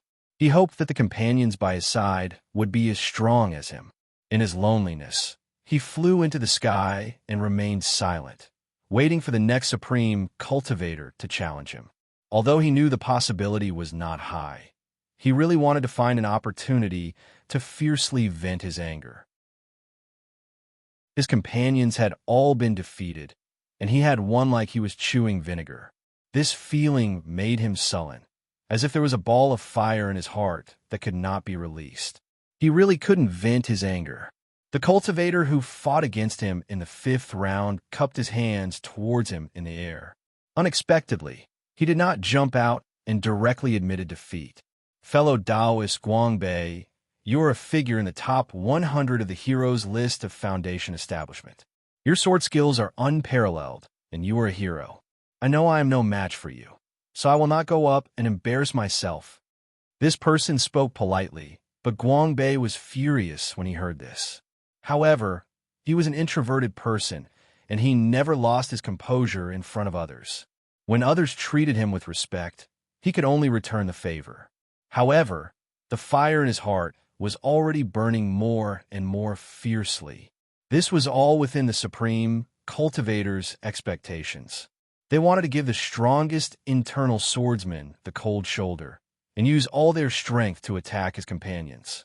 Therefore, as soon as this round ended, the last supreme cultivator immediately leaped into the air. He was also at a height of 4,000 feet and looked down with a provocative expression. Lu Xiaoyi had just sheathed his sword, and it was his turn again. To be honest, the switching speed of the last few rounds was really too fast. How was this a battle of magical powers? It was simply a battle of wits. He muttered to himself, and no one knew what he was complaining about. He slowly rose up and passed by Guangbei, who was descending. Guangbei hesitated for a moment. He wanted to say something, but in the end, he did not say anything. After this battle, the morale of the team was low, and they needed to spend a lot of effort to recover. Besides, it was all his fault. He should not have fought in the arena. Lu Xiaoyi was still dawdling, and he still stopped at a height of several hundred feet. The cultivators below sneered at him. What everyone wanted to see now was his way of admitting defeat. Would it be the same boring way of pretending to release a sword and then running away? Indeed, in everyone's eyes, this little swordsman was putting on an act and releasing a sword. It was still the same flying sword, and it was still as aggressive and murderous as before. However, everyone knew that this flying sword would not fly more than 1,000 feet before it was exposed. The supreme cultivator in the air also joined in the fun. In order to humiliate Xin Yuan, he did not activate any defense. Instead, he descended another 1,000 feet, and his hands were behind his back. He looked like he was waiting for someone to bow down to him. This was not completely arrogant, because as supreme cultivators, they understood Xuan Yuan's swordsman too well. They knew very well where the limits of a swordsman's attack were. For a newbie like Lu Xiaoyi, his attack could not exceed 1,500 feet. That was the iron limit. Even Yin Sheng, who had a higher cultivation level, was only around 200 feet. Therefore, even though he had descended a little, the distance between them was still around 250 feet. It was absolutely safe. Since it was absolutely safe, why not put on an act and show the grace of a great sect? As expected, the flying sword was the same as before. After 500 feet, its aura weakened. After 1,000 feet, it was a little crooked. After 1,500 feet, the flying sword was already showing signs of falling uncontrollably. Chapter 300. Everything was within everyone's expectations. The next step would be for the little swordsman to land on the ground and show off his glib tongue, right? At this moment, the flying sword was less than 1,000 feet away from the peerless cultivator. The momentum of the sword had already slowed down, and there was no other choice but to fall.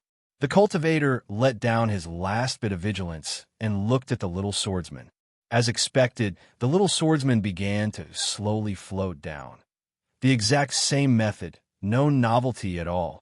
Everyone thought that the battle was over, and that all that was left was to admit defeat or land on the ground. But no one noticed that the flying sword for seasons paused for a moment before rising up and shooting out like a venomous snake. In that instant, the terrifying sound of the sword filled the air, and killing intent filled the air. There was no turning back. Junior brother, be careful. The people below only had time to shout this sentence, but it was already meaningless. By the time they shouted the last word, the flying sword had already taken effect. How long would it take for a flying sword to travel less than 1,000 feet? In theory, it shouldn't take more than 2 breaths, depending on the cultivator's cultivation and sword technique. Lu Xiaoyi's 4 Seasons was currently a 9-layered flying sword, and the speed sword formation had 5 layers. This was already completely within the category of a speed-type flying sword. In addition to the support of the sword spirit, the uneven fulcrum allowed this sword to exceed the theoretical value under normal circumstances, reaching a height that a swordsman might not be able to achieve even after hundreds of years of sword practice. In just a breath's time, the flying sword was about to reach him, but the spell cultivator only had time to erect the most basic protective aura shield. He had just taken out his magic tool. Talismans were still in his storage ring, and his defensive spell had yet to form. Everything was too late. The flying sword was extremely precise, and it pierced right through his forehead and came out of his brain. A bright red flower of blood exploded in the air. At the same time, Lu Xiaoyi pulled himself up. He had to make it seem like he was receiving the flying sword. He had to make people think that he had only used a secret technique and that he didn't have the ability to attack from a distance. It wasn't good for him to be too high profile now, and he had to conceal himself. When he approached, the spell cultivator's blood exploded in the air. He still felt nauseous for no reason, and needed to eat something to suppress his nausea. Amidst the exclamations, several figures flew into the air at the same time. This was the natural reaction of magic cultivators who had lost their companions. But if you don't take precautions, this reaction may evolve into a different outcome. However, there was a figure that was faster than everyone else. It was a flash of swordlight. Guangbei, who was in the flash of swordlight, was laughing loudly. After a long period of depression and sudden release, he, who had always paid attention to his appearance, lost his composure. His face twisted in extreme pleasure. What? Not admitting defeat? Fine, 5 against 3. Today, we will fight to the death here. Whoever leaves halfway will be the demonic beast's pet. Smokey silently came to Yin Bo's side. This was her duty. She had been dealt a blow. It was clearly an outcome of certain defeat, but now it had miraculously reversed, and the reason was that shocking sword strike. She admitted that she could not unleash such a sword strike, but at the same time, she believed that this strike was probably an overdraft of her strength, and she could not continue. Even so, it was already very impressive. This was a sword formed by the combination of various schemes, a sword that could not be replicated. It was an effect that could only be achieved by the close cooperation of a swordsman and a Dharma cultivator. Countless coincidences turned into an inevitability. Was this the reason why she had killed before? Senior brother Guangbei was right. It was impossible for her to unleash such a sword strike. It was too strange, too sinister, too unpredictable. In the end, the Dharma cultivator did not choose to turn hostile. This was a normal and rational choice. It was embarrassing now, but if they turned hostile and engaged in a chaotic battle, it would be embarrassing for the Supreme. If they did not abide by the terms of the bet, even the Supreme would not forgive them. They did not speak harshly, nor did they swear an oath. The few Supreme cultivators carried the corpses of their companions and left hurriedly. However, each of them would pass by Lu Xiaoyi, who was eating sugar-coated haws, and give him a deep look. Lu Xiaoyi was very innocent. It's not my fault. He was stupid. He came up of his own accord. How could he be so stupid? It doesn't make sense. Clan leader Shan Kuei walked over and said respectfully, 4 against 6, and you still managed to win. Xuanyuan's reputation for being good at fighting is well-deserved. Martial Uncle told me that the Shan Kuei clan will join the Western region's cultivation world. This was an inevitable choice for the Shan Kuei clan. If they remained neutral, they would offend both sides. What good would that do? Therefore, if they left the Supreme, they would have to choose Xianyuan. Even if they were more inclined towards the Dharma lineage, after seeing Xuanyuan's true strength, they had no choice but to submit to reality. This battle wasn't as simple as 4 against 6. Among the 4 swordsmen from Xianyuan, 2 were external swordsmen, and 1 was even a newcomer to the Foundation establishment stage. Even so, they could not win. They did not even have the courage to turn hostile after the battle. This made the Shan Kuei clan realize that in the cultivation world, strength was everything. The rest of the contract went smoothly, without any disturbances, and with the demonstration of strength, it would be strange if it did not go smoothly. At night, in the wooden house, Lu Xiaoyi and Smoky Puppet watched as Guangbei treated Yinbo. They were both amateurs in this aspect. Lu Xiaoyi could not do it, and neither could Smoky Puppet. Guangbei's treatment was heavy. In his words, this was a necessary lesson. In this battle, the 2 junior brothers and sister of the external sword sect, who had lower cultivation, had made the right choice and persevered until the end. On the contrary, it was his second senior brother, who was usually arrogant, who had dropped the ball. In Guangbei's words, it was too embarrassing for the external sword sect. Yinbo closed his eyes and did not say a word. No one knew what he was thinking. Hopefully, he could walk out of the shadow smoothly. No one could help him with this. Guangbei also ignored him. Only Lu Xiaoyi knew what to say, so that this fellow would not continue to feel ashamed and refuse to open his mouth. Among the 4 of them, there was only one bickering companion, so he could not become a mute from now on. Senior brother, why don't we send senior brother Yanbo to his father-in-law's Yushan clan? With his wife's care, his injuries will heal faster. This sentence was indeed effective. Yinbo immediately said, "Cigarette, but are you trying to harm me again? I can't go to that place. I'll die of exhaustion." Everyone laughed. Guangbei snorted. "Not playing dead anymore? Let's see if you still dare to raise your chin to the sky after this. Just stay here and recuperate. In a month, you'll be able to move again. Escaping won't be a problem, but you might be affected in battle. Recover slowly. It won't take too long." Smokey asked, "Senior brother, we still have 2 people from the High Mountain tribe in the center. Do you want to wait for a month? Or do you want to send 2 people there first?" Guangbei flatly refused. He was the eldest senior brother, not alone.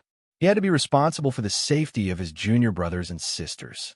At the very least, he could not throw his life away in a meaningless place. "We're not going anywhere. We'll stay here and accompany Yinbo to recuperate. As for the last 2 people from the High Mountain tribe, we won't go. When Yinbo is almost recovered, we'll go to the tribe near the western region of the Wolf Ridge." Chapter 301. They were all smart people. Guangbei's decision was very prudent and reasonable. They split up and went to the next High Mountain tribe. How many people would go? Someone had to stay behind to look after Yinbo, so only 2 people could go. Under the premise that the supreme cultivators had already begun to move, the strength of 2 people was too weak. In the end, no matter if it was the 2 who went to negotiate or the 2 who stayed behind, they would be completely uncontrollable. It was not advisable.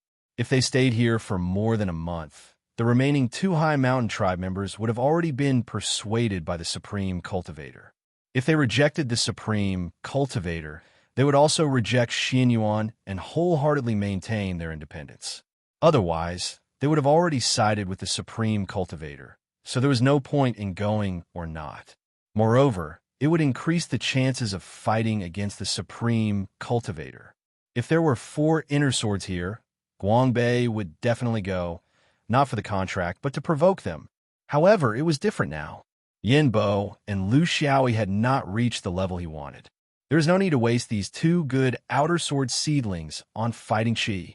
Lu Xiaoyi did not know what Yinbo was thinking, but he fully supported his senior brother's decision. He was a little arrogant in this battle, and his mouth was a little foul. He was probably already on someone's revenge list. With his temper, it was better to avoid trouble. It would be best for everyone to go back to the dome and hide for a while. The matter was settled.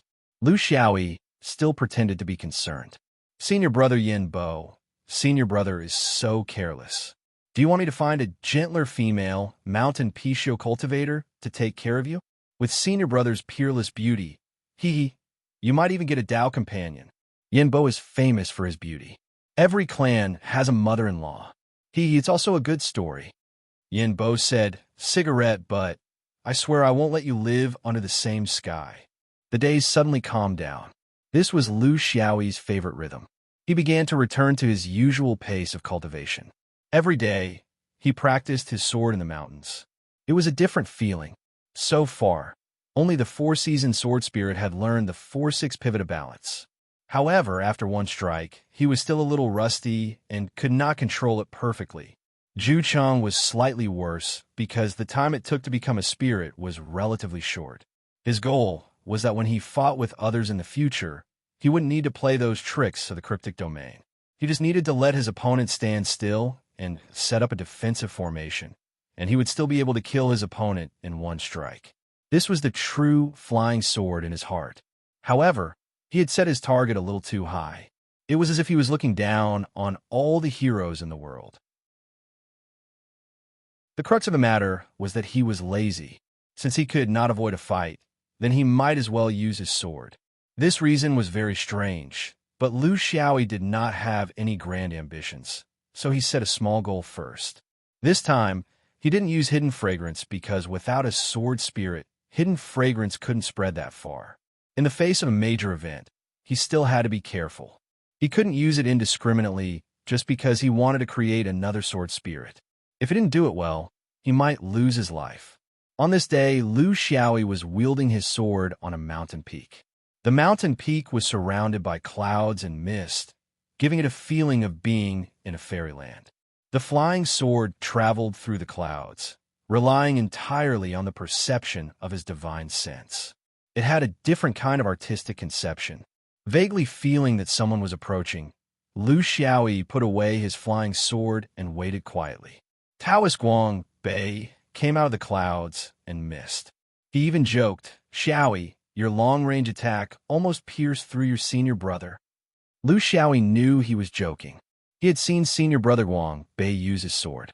The frequency of the flying sword was fast and dense.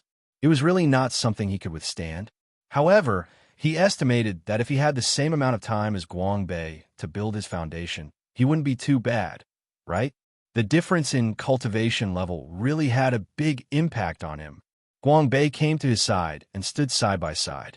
He didn't say much, only looking at the mountains and sea of clouds. At this time, words were superfluous.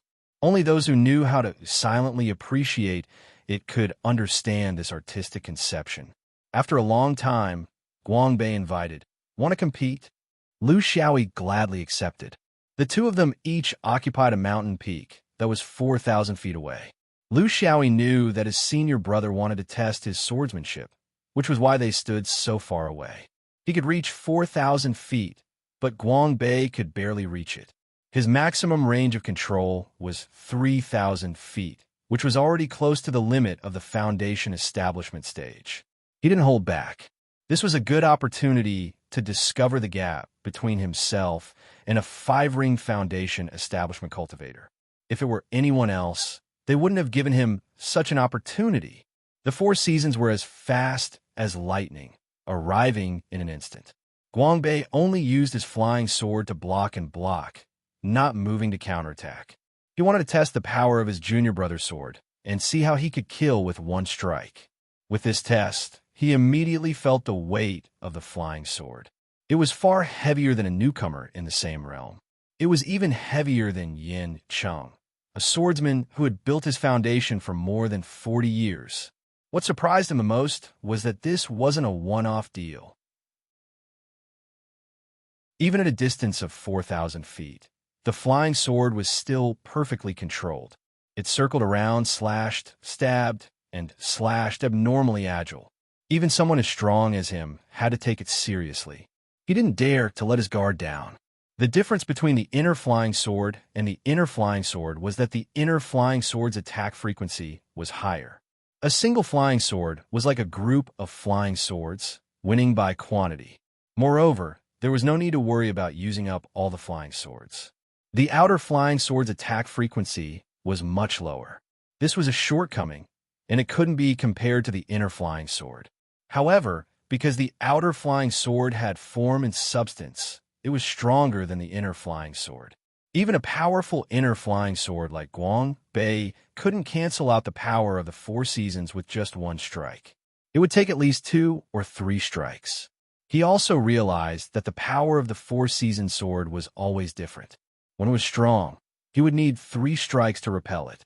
When it was weak, he would only need 2 strikes. It should be some kind of secret technique of the outer flying sword. The sword duel ended after an hour. Guang Bei didn't attack. To him, Lu Xiaoyi definitely wouldn't be able to withstand it if he used his full strength. If there was no point in reducing the power, he might as well not attack. He mainly wanted to see this junior brother's true strength, not to attack him. They stood shoulder to shoulder again, Guang Bei's face full of admiration. At the same cultivation level, no matter if it's the outer flying sword or the inner flying sword, no one is your match. In the outer flying sword, no one below 100 years of cultivation is your match. It's a different story for those above 100 years. You've gone to the wrong place. You should have come to my inner flying sword. Lu Xiaoyi was very embarrassed. There's no other way. The sword pill doesn't care about me, Guang Bei sighed. How could he not know that basically all the outer flying sword were cultivated because they couldn't capture the sword pill? It was just that it was a pity to use this potential on the outer flying sword. When I saw you killing people, you didn't control your sword properly. Now, you're handling it with ease at 400 feet. Is this for others to see? Lu Xiaoyi laughed. My sword's speed is a little scary, so it's better to hide it. Let others think that I've used a secret technique to stimulate my potential for a strike. There's no follow-up power. This way, their judgment will be wrong, and it'll be beneficial to me. I scheming. Guangbei laughed. He was very satisfied that this junior brother didn't hide anything from him. This was a form of trust. He didn't treat him as an outsider. Originally, I also thought that you had used some kind of secret technique. I wanted to advise you not to use this kind of technique to stimulate your potential in the future. It's not good for your future cultivation. But since it's like this, I'm relieved. But from what I see, junior brother, for you to have such a perverted shooting range, is it because your flying sword has given birth to a sword spirit? Chapter 302. Lu Xiaoyi was not surprised. Since he had exposed his long shooting range to Guangbei, he did not intend to keep it secret. After 2 years of being together, he admired this senior of his. He had the demeanor of a real elder brother, and he felt very close to him. Furthermore, this kind of secret could not be kept forever unless he never fought with others. Guangbei was a master swordsman, at least in the foundation establishment stage.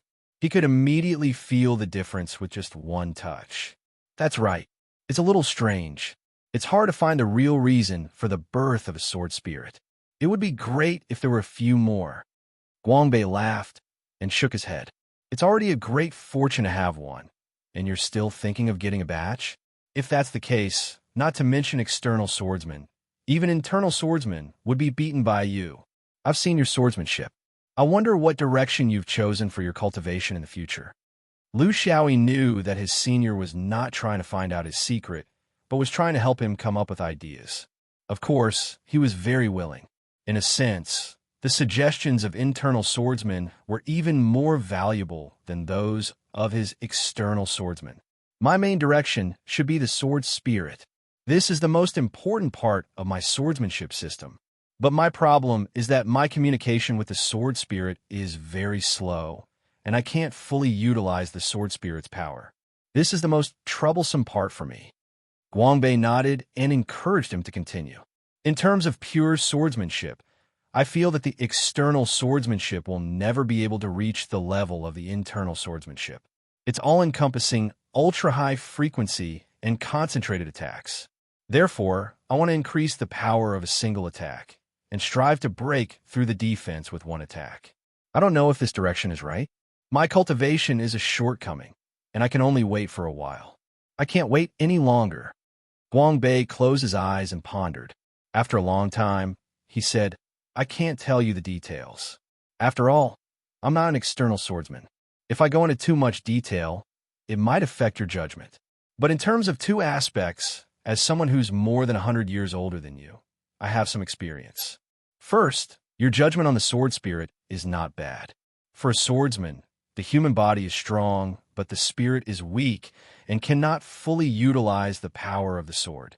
The human body is weak, but the spirit is strong, and it will be out of control. Therefore, the swordsman and the sword spirit should be in a state of synchronization for their entire lives. When you're cultivating, you can't forget to help the sword spirit cultivate, especially when the sword spirit is just born. It can't cultivate on its own, so the help of the master is very important.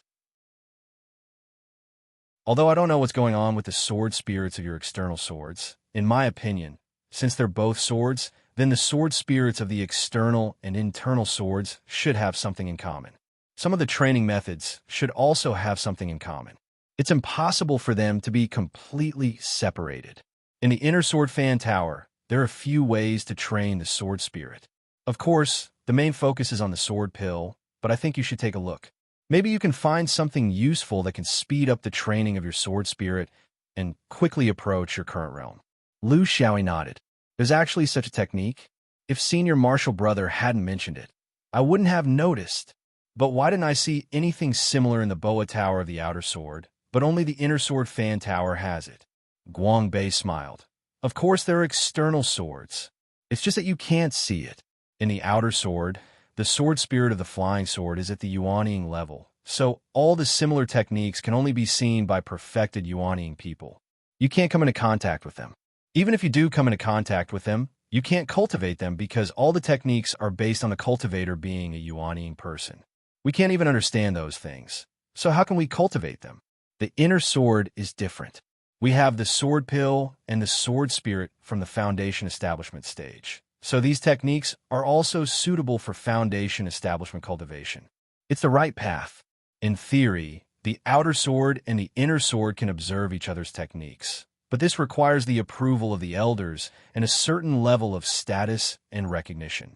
Little junior brother, your situation in Mount Jiantown was also not loved by the elders and uncles. I don't know how you managed to survive. Could it be because of that mouth of yours? But with your strength, you have the qualifications. If you don't have the qualifications, then no one in the outer sword has the qualifications. I have some connections in the inner sword and can be considered to have some say. After returning to Cheongding, come find me and I'll take you to Fanlu. It's not a difficult matter. Lu Xiaoyi was overjoyed. Although his mouth was sinister, it was useful when scolding others, but it was a little stupid when it came to flattery.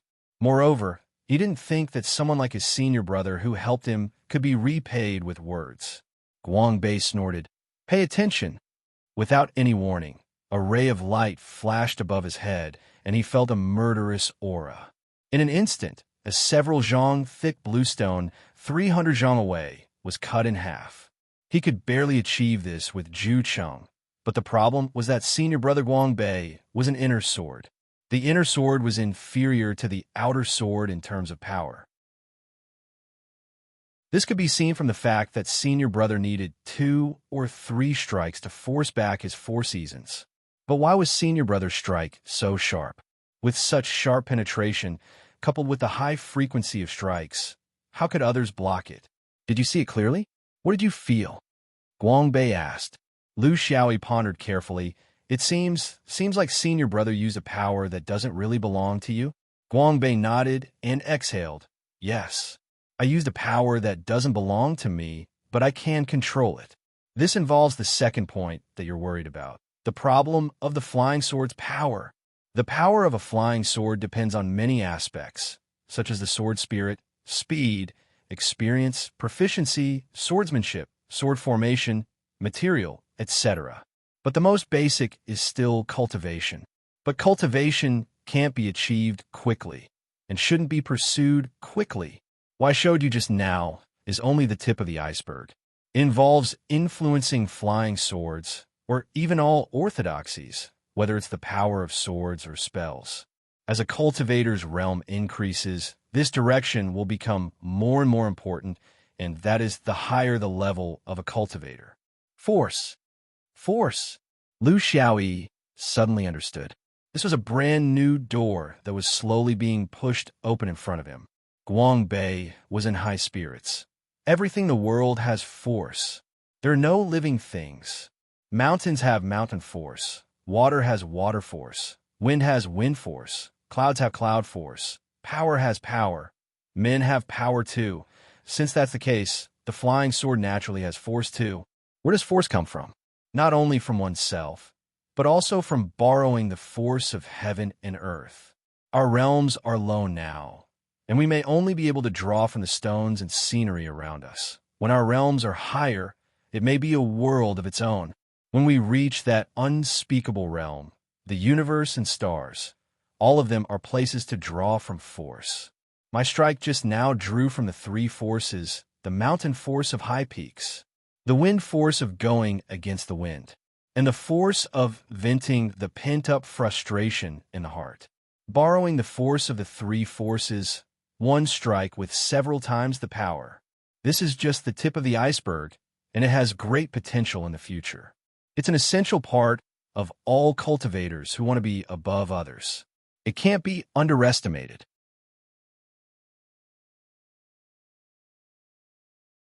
Chapter 303.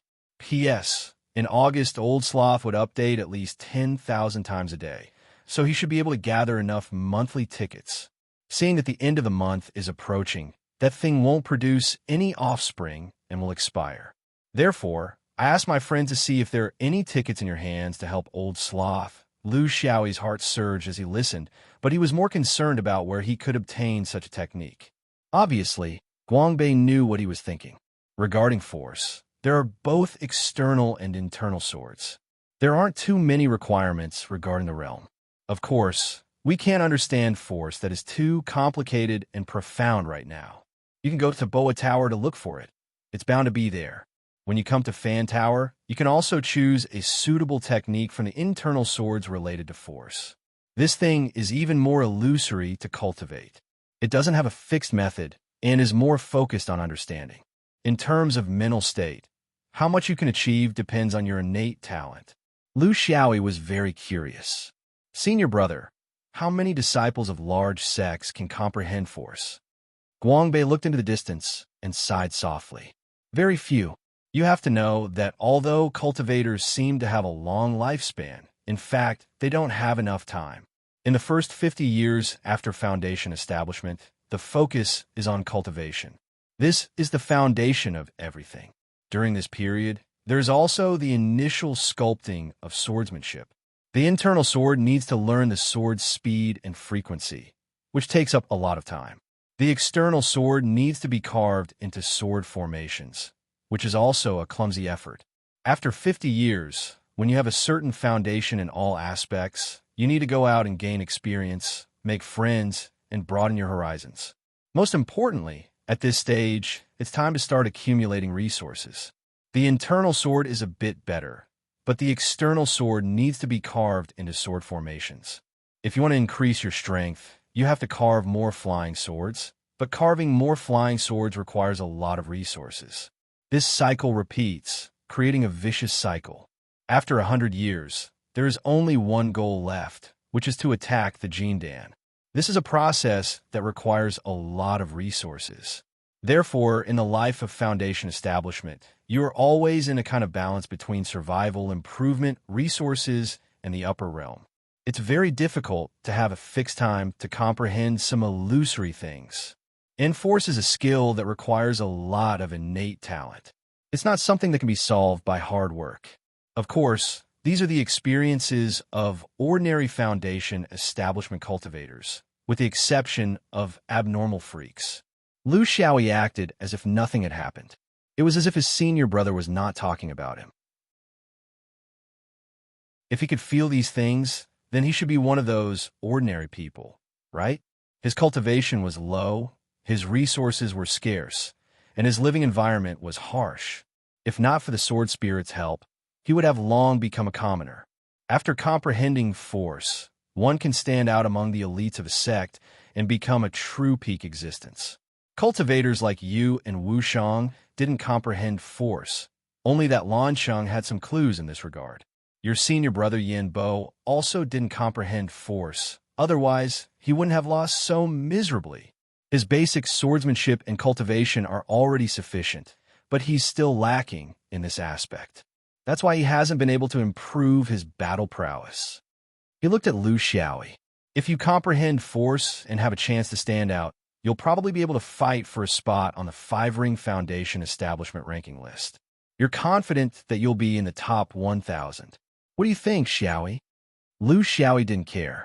As a bad student, he hated the so-called ranking list the most. What's the benefit? Guangbei laughed involuntarily. There's no real benefit. The sect won't give you an extra spirit stone or care because of this. Instead, they'll give you the most difficult task. Because you're on the ranking list, you'll face more pressure than ordinary cultivators. If you want to surpass those in front, you'll have to guard against those behind you. Endless battles, even life and death. Lu Xiaoyi somewhat understood. Senior brother means that the only benefit is that you can face more challenges. Improving yourself through challenges is far better than working hard in seclusion in the sect. Guangbei nodded with a smile. At least he wasn't stupid and could see the truth. It's not up to you to decide whether you'll be on the ranking list or not. If you keep killing people like this, you'll have to be on a ranking list even if you don't want to. After saying what needed to be said, Guangbei left, leaving Lu Xiaoyi dumbfounded. Be on the 5-ring foundation establishment ranking list. That wasn't what he wanted. He also didn't want to fight to the death with others for some empty reputation. It was meaningless and didn't conform to his style of doing things. Moreover, he didn't think that there was only one way to improve. Couldn't he continue to move up if he didn't participate in the ranking list? That wasn't necessarily the case, right? Every year, all the cultivators in the upper realm, Jindan and Yuanying, had fought their way up the ranking list. That was only one of the methods, a method that belonged to cultivators who loved to fight. Did Lu Xiaoyi love to fight? He didn't think so. He just wanted to end the battle quickly. It was that simple. Yin Bo's injuries were getting better by the day. Healing was one aspect, but a cultivator's powerful self-healing ability was the most important. As long as they didn't die and were able to circulate their cultivation method, they could recover in most cases. That was unless they injured some important places, such as the mind or dantian. However, these places were also the places that cultivators protected the most. Currently, Yinbo had already begun to circulate her cultivation method on her own. Lu Xiaoyi went out to practice his sword every day, but he had to be diligent. Of the three, Yinbo was the first. She was a girl who wanted to excel. She was the one who lost points in the arena battle, while her junior brother, who was several decades younger than her, gained merit. This was something she couldn't accept. However, there were some things that couldn't be replaced by diligent study and hard work. Now, apart from suppressing Lu Xiaoyi in cultivation, she had long been surpassed in all other aspects. However, she still didn't know about this and thought that it was just an accident. However, she could faintly feel the footsteps of her junior brother chasing after her. 40 days later, after bidding farewell to the Mandrill tribe, the team set out on their journey again. Lu Xiaoyi was still the vanguard.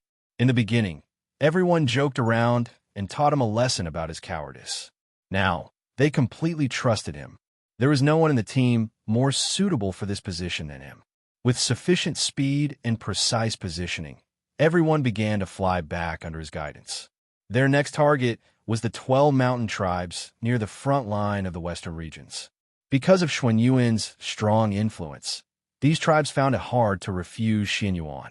Because they didn't have the obstruction of the mountains, they could feel the heavy pressure in their hearts.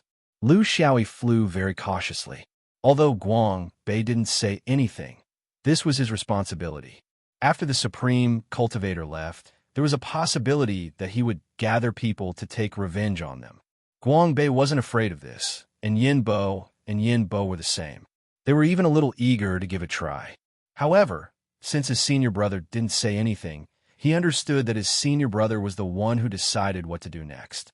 For this reason, he chose to fly toward the last two central tribes for 2 days. Then, he suddenly turned around and flew back. The Wolf Ridge was too big, and a foundation establishment cultivator's divine sense was very limited. Moreover, he flew without any pattern, so the possibility of setting up an ambush was very small. Among the people behind him, Guang Bei didn't say a word. Yinbo curled her lips, and Yinbo looked a little regretful.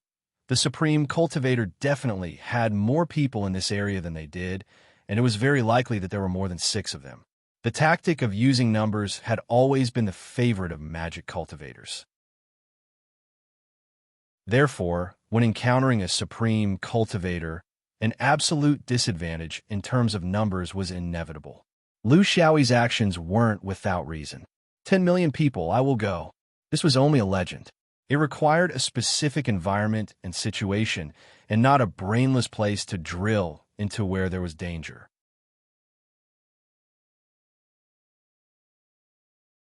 Chapter 304. It was unknown whether it was Lu Xiaoyi's caution that allowed him to avoid the traps, or that the Supreme Cultivators simply did not gather enough manpower, or that they did not have the intention to do so. Their journey was smooth, and they returned to the side of the Wolf Ridge that was close to the western regions. The mountain tribes here were only a few thousand miles away from the western regions, and the furthest were not more than 10,000 miles away. For the Wolf Ridge that was tens of thousands of miles deep, it could be understood as the radiation range of the western regions. The reality was indeed so. Out of the 12 high mountain tribes, they went from the north to the south. Out of the 9 tribes, 7 of them chose to cooperate, and only 2 insisted on being independent. It was very normal.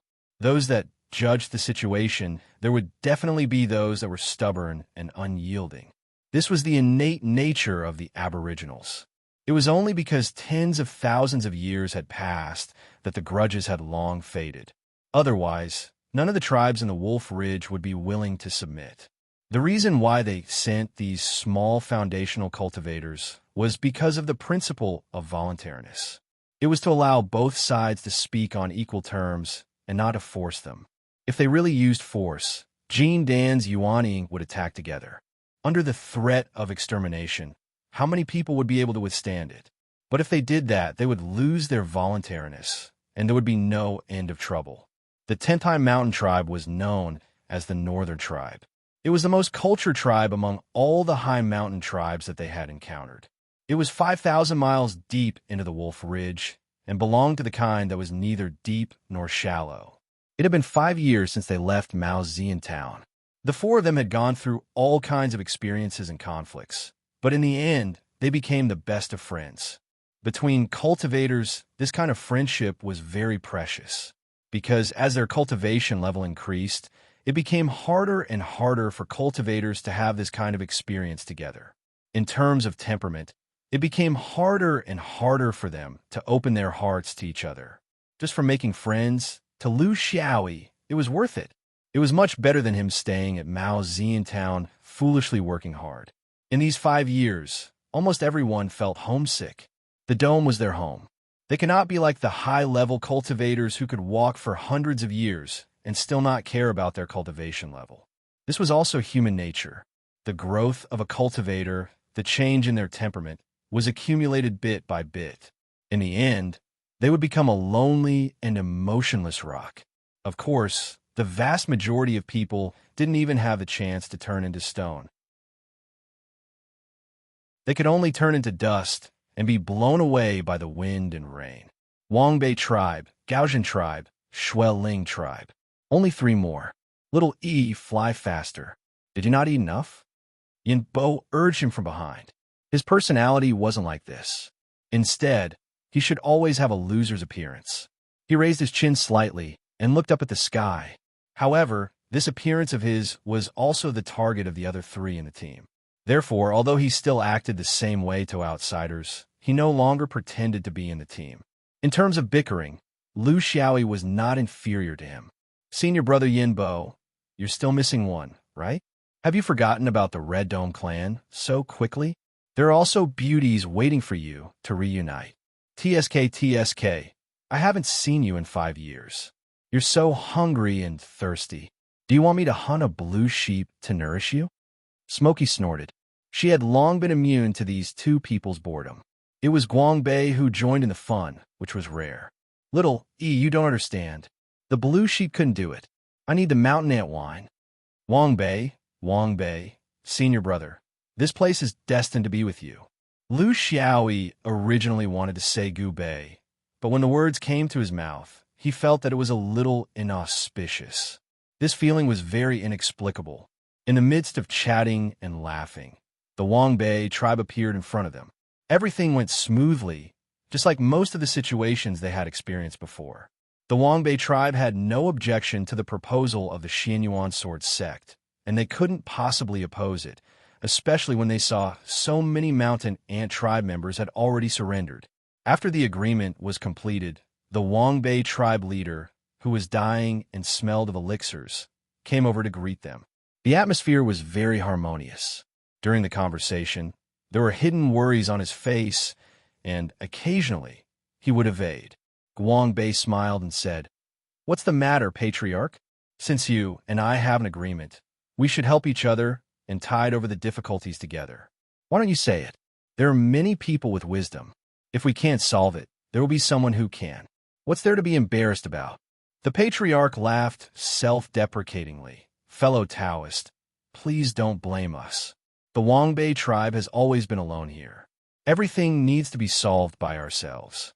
Now that we have someone to rely on, we're still a little uncomfortable.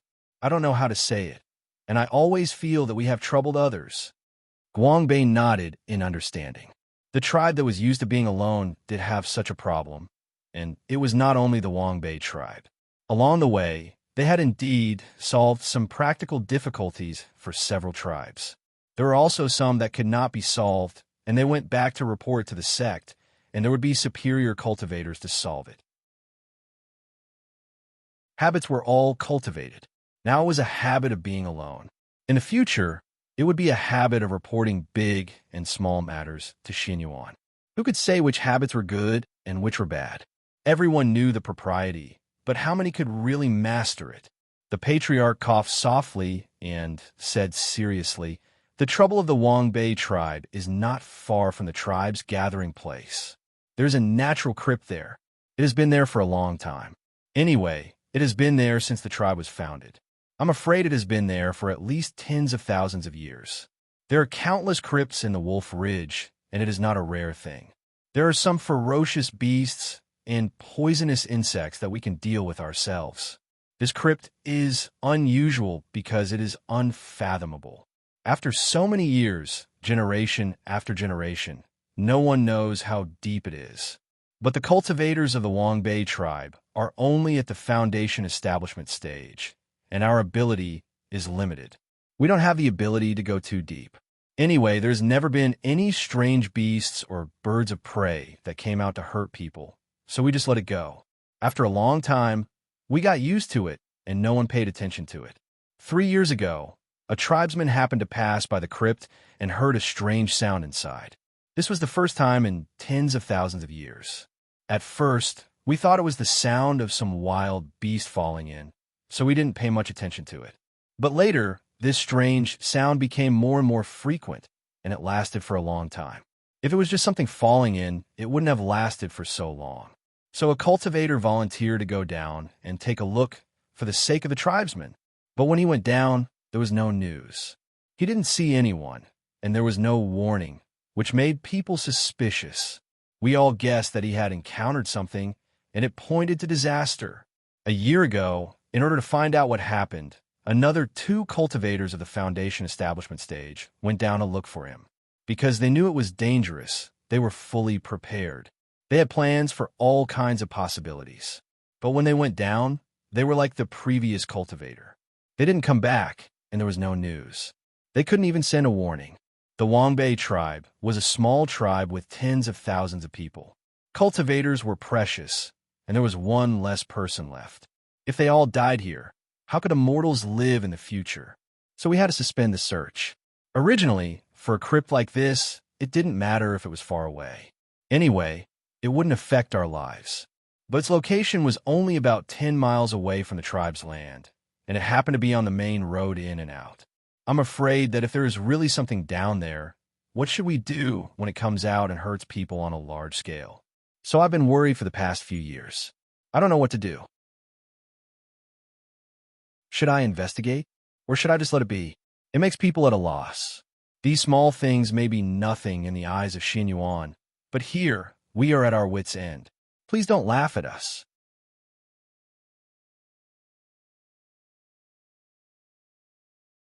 Chapter 305. Guangbei and the other 3 had an indifferent attitude. For cultivators, exploring certain places was one of their greatest hobbies.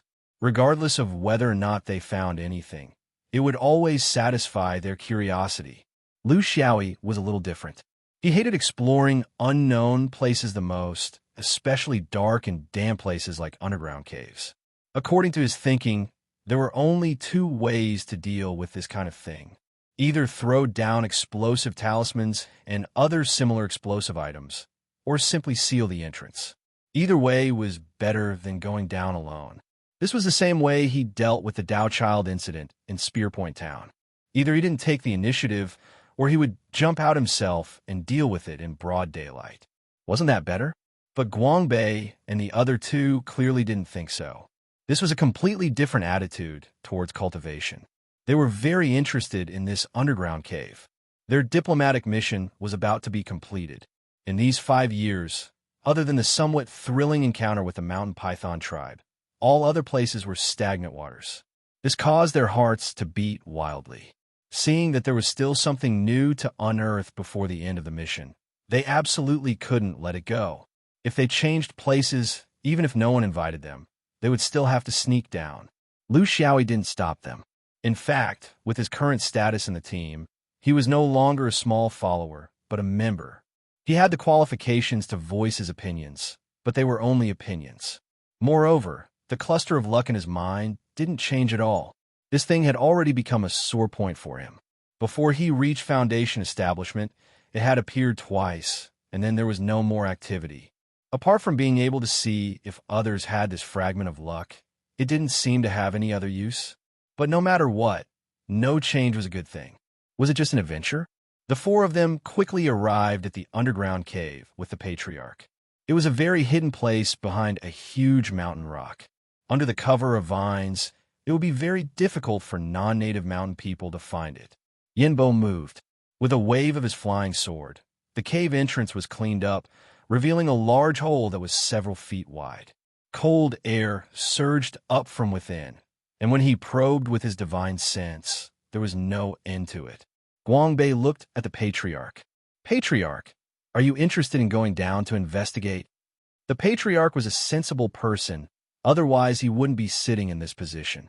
He knew this was in order to leave, but it could also be a risky invitation. It all depended on how he chose. I'm old, and I don't think I'll be able to do anything. I still have a lot of clan affairs to take care of, so I won't be participating, right? After he finished speaking, he left on his own. In the world of Fifth Ring cultivators, there was a set of procedures for searching for secrets. This was done to avoid unnecessary disputes. For example, this cave was discovered by the Wangbei tribe. Of course, they had the right to take a share of it. But the key was that they had already tried and found nothing. They even lost 3 cultivators. The incident was no longer about exploring the secret, but dealing with hidden worries. The difference was huge. If there were any unexpected gains after he went down, should he get a share of it?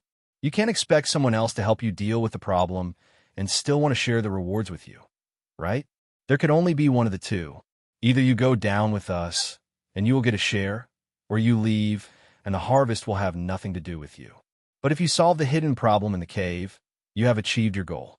Nothing could be accomplished without rules. Everyone knew that. Guangbei looked at his companions with a solemn expression. We have to go down and explore. This has nothing to do with the so-called mystic realm. Wangbei knew appendage. This is the first request. We can't disappoint them. It shows that I, Xin Yuan, am not responsible.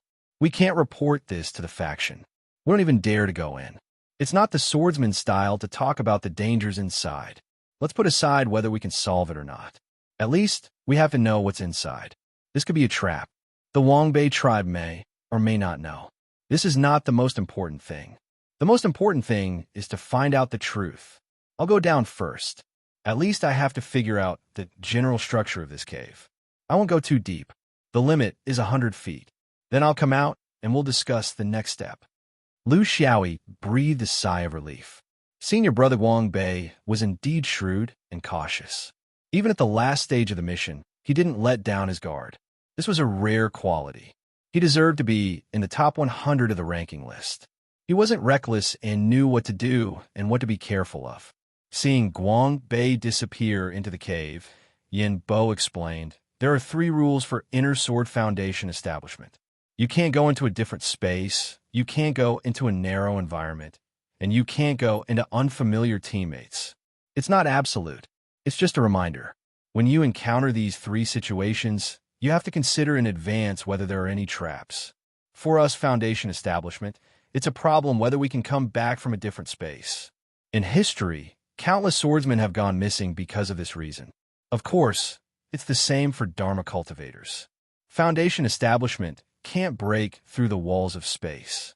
Even Jean Dan isn't confident. Only Yuanying can ignore the restrictions of space. I don't need to say anything about unfamiliar teammates. You can all understand. It's hard to know what's in a person's heart. I, Xin Yuan, have made many enemies in the 5th ring. I can't distinguish between the open and the hidden. I was wronged.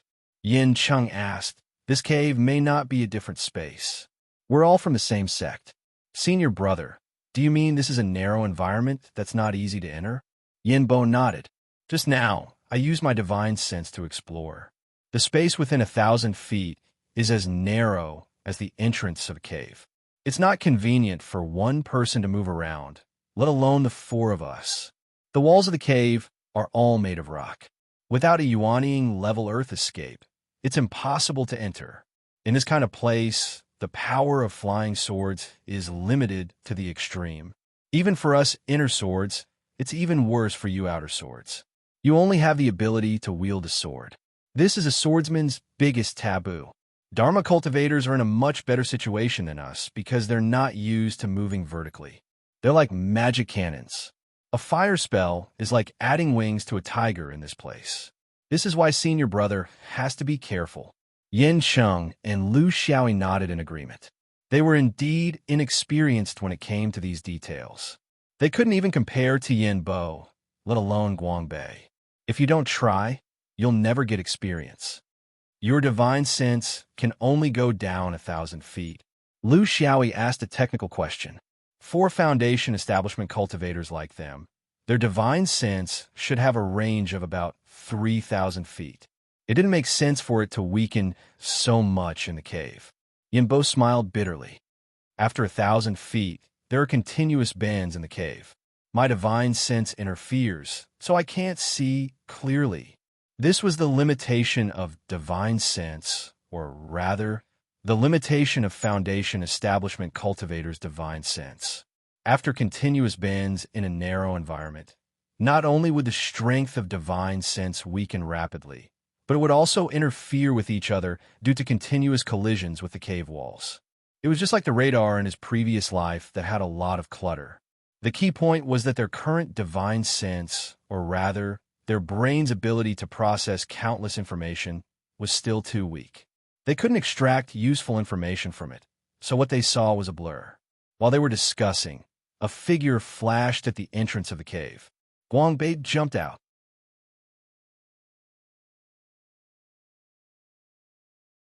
Chapter 306.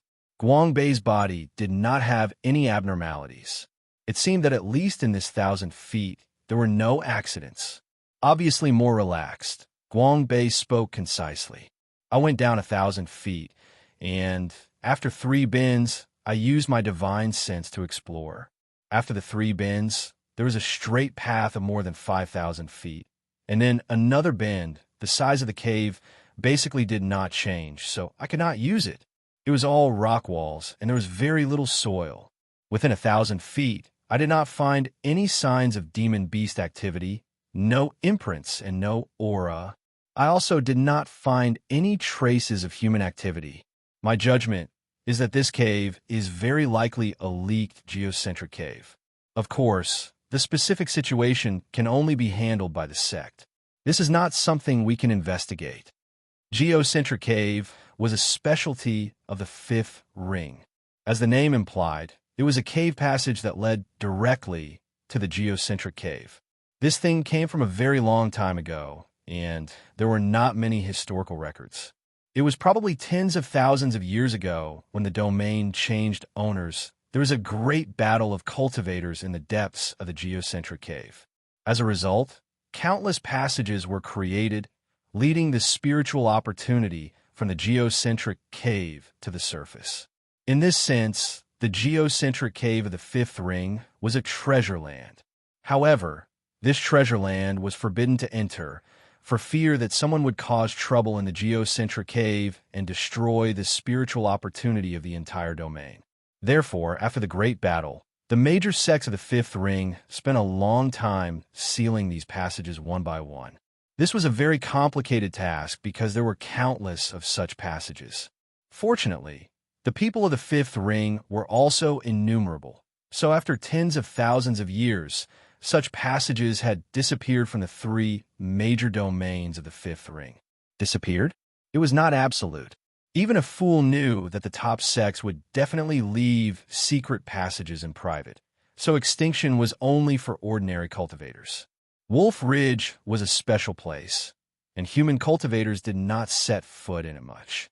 The human cultivators at the beginning had sealed most of the passages after exploring it a few times, but there were definitely some that were left out occasionally. This was the source of Guang Bei's guess, and it had yet to be confirmed. Everyone also relaxed. It was good to have a source. Although there might not be any gains from the mystic realm, discovering a geocentric cave was also a great merit. However, the north-gazing tribe's entrustment was still a little tricky. Should they continue investigating or throw it to the sect? The four of them could not seal this kind of underground cave. It was not as simple as collapsing the cave. It required a series of complicated operations. In theory, the right way to seal the underground cave was to go down to the core. This required at least yuanying. Guang Bei was also a little uncertain. If we hand it over to the sect, there will definitely be Grandmaster yuanying coming to seal it. Once and for all, there will be no future trouble. It can also be considered as solving the north-gazing tribe's worries. It's just that this time will have to be delayed. Besides, we can't tell them what happened inside. The whereabouts of the three north-gazing cultivators? What was the reason? Did something come up from underground? This matter is hard to decide. Everyone, speak up. I can't make the decision alone. Yanbo pondered and said, "We still have 2 more clans that we haven't visited yet. Counting the time we have to go back, we still have at least 3 to 4 months before we can return home. During this period of time, no one can guarantee that something will jump out of the cave. Although nothing strange has happened for tens of thousands of years, if something coincidentally comes out after notifying us, it will be detrimental to Xuan Yuan's reputation. There will be rumors that Xian Yuan only knows how to control the Gaoshan tribe and not protect them. In fact, there was another way, which was to use the emergency blue bird talisman. Cultivators had various means to send messages. If it was in the plains, they only needed to use an ordinary talisman. It could be transmitted through the forces of Xian Yuan in various cities in the western regions. It was the most time-saving and labor-saving method. However, this was a mountainous area. There were no cities controlled by Xian Yuan in a radius of 5,000 to 6,000 miles, so this way was not possible. The Bluebird Talisman was Xuan Yuan's most precious personal communication talisman. Because it was too complicated to make and the materials were precious, each Foundation establishment cultivator only had one talisman. It was reserved for the most urgent times. This kind of thing was obviously not urgent. It had existed for tens of thousands of years. Why would they care about this little bit of time? Yin Cheng suggested, "We can also make a compromise. It's not good for us to not go down, but it's also impossible for us to go down to the bottom. It's better to go as deep as we can. Of course, it's best if we get something. If we don't find anything, it means that it's not my fault. It'll also be easier to explain to the north-gazing tribe. When Grandmaster comes and goes down from here, he'll naturally see the reason clearly." Guang Bei nodded. Junior sister's idea is good. It's very reasonable. What do you think, Xiaoyi? Lu Xiaoyi sighed. It's already 3-1. How can I value it? I'll listen to everyone. This was a reserve opinion. He couldn't say it now because he didn't have any concrete doubts. He couldn't say, "Brothers and sisters, it's better to avoid trouble, right?" Action, after all, had to be spoken with reason, not intuition. The intuition of a timid person and the intuition of a fearless person were not the same thing. Bold people saw benefits and achievements, and timid people saw dangers and what-ifs. There was no comparison. Guang Bei made a decision. Okay, let's take the depth of 6,000 feet as the standard. After 6,000 feet, regardless of whether we get anything or not, we'll leave immediately. 6,000 feet was not just a hot-headed remark. The location of the north-gazing tribe was already at the edge of the Wolf Ridge. The mountain here was far lower than the average height of 10,000 feet in the Wolf Ridge, and humans lived in the mountains. Of course, they would not find a high place, but a low, flat place with a water source to settle down. The settlement of the north-gazing tribe was about 3,000 feet above sea level. Guang Bei said 6,000 feet, but in fact, it was 3,000 feet below ground level. There was a problem of spiritual pressure here. The Foundation establishment had its own limit. It was impossible to go all the way down. If the Earth's core cave was a long, straight hole, if the Foundation establishment fell down, they would explode from the spiritual pressure without even reaching the Earth's core. In theory, The foundation establishment could withstand about 5,000 feet below ground level, so Guangbei still left a surplus of 2,000 feet. Everyone agreed. And then the next question was, someone must stay at the entrance of the cave. Tell me, who wants to stay? No one said a word. Yin Bo and Yin Chong were really unwilling, and Lu Xiaoyi was pretending not to be willing. But even if they wanted to stay and hide from danger, they couldn't be so blatant, right? If they really said it, wouldn't they be laughed at by Yin Bo for a lifetime? How could they quarrel with him in the future? Guangbei was very fair. If there's a fight in a narrow cave, the inner sword has an advantage over the outer sword. Your flying sword is too big and inconvenient, so I'll make the decision. Yin Bo and I must go in. Or, junior sister, you and Xiaoyi will draw lots? Yin Chong was very unwilling. Senior brother, why don't we follow our hearts? Cigarette, but must want to be lazy. It's better to avoid trouble. He's the most timid. In this case, let's just do what we want. I'll go down and he'll stay. Everyone will be happy. Yin Bo gloated and appreciated her junior sister's straightforwardness. Junior sister is right. This boy has always been timid. After 5 years of getting along with him, I can't be wrong about him.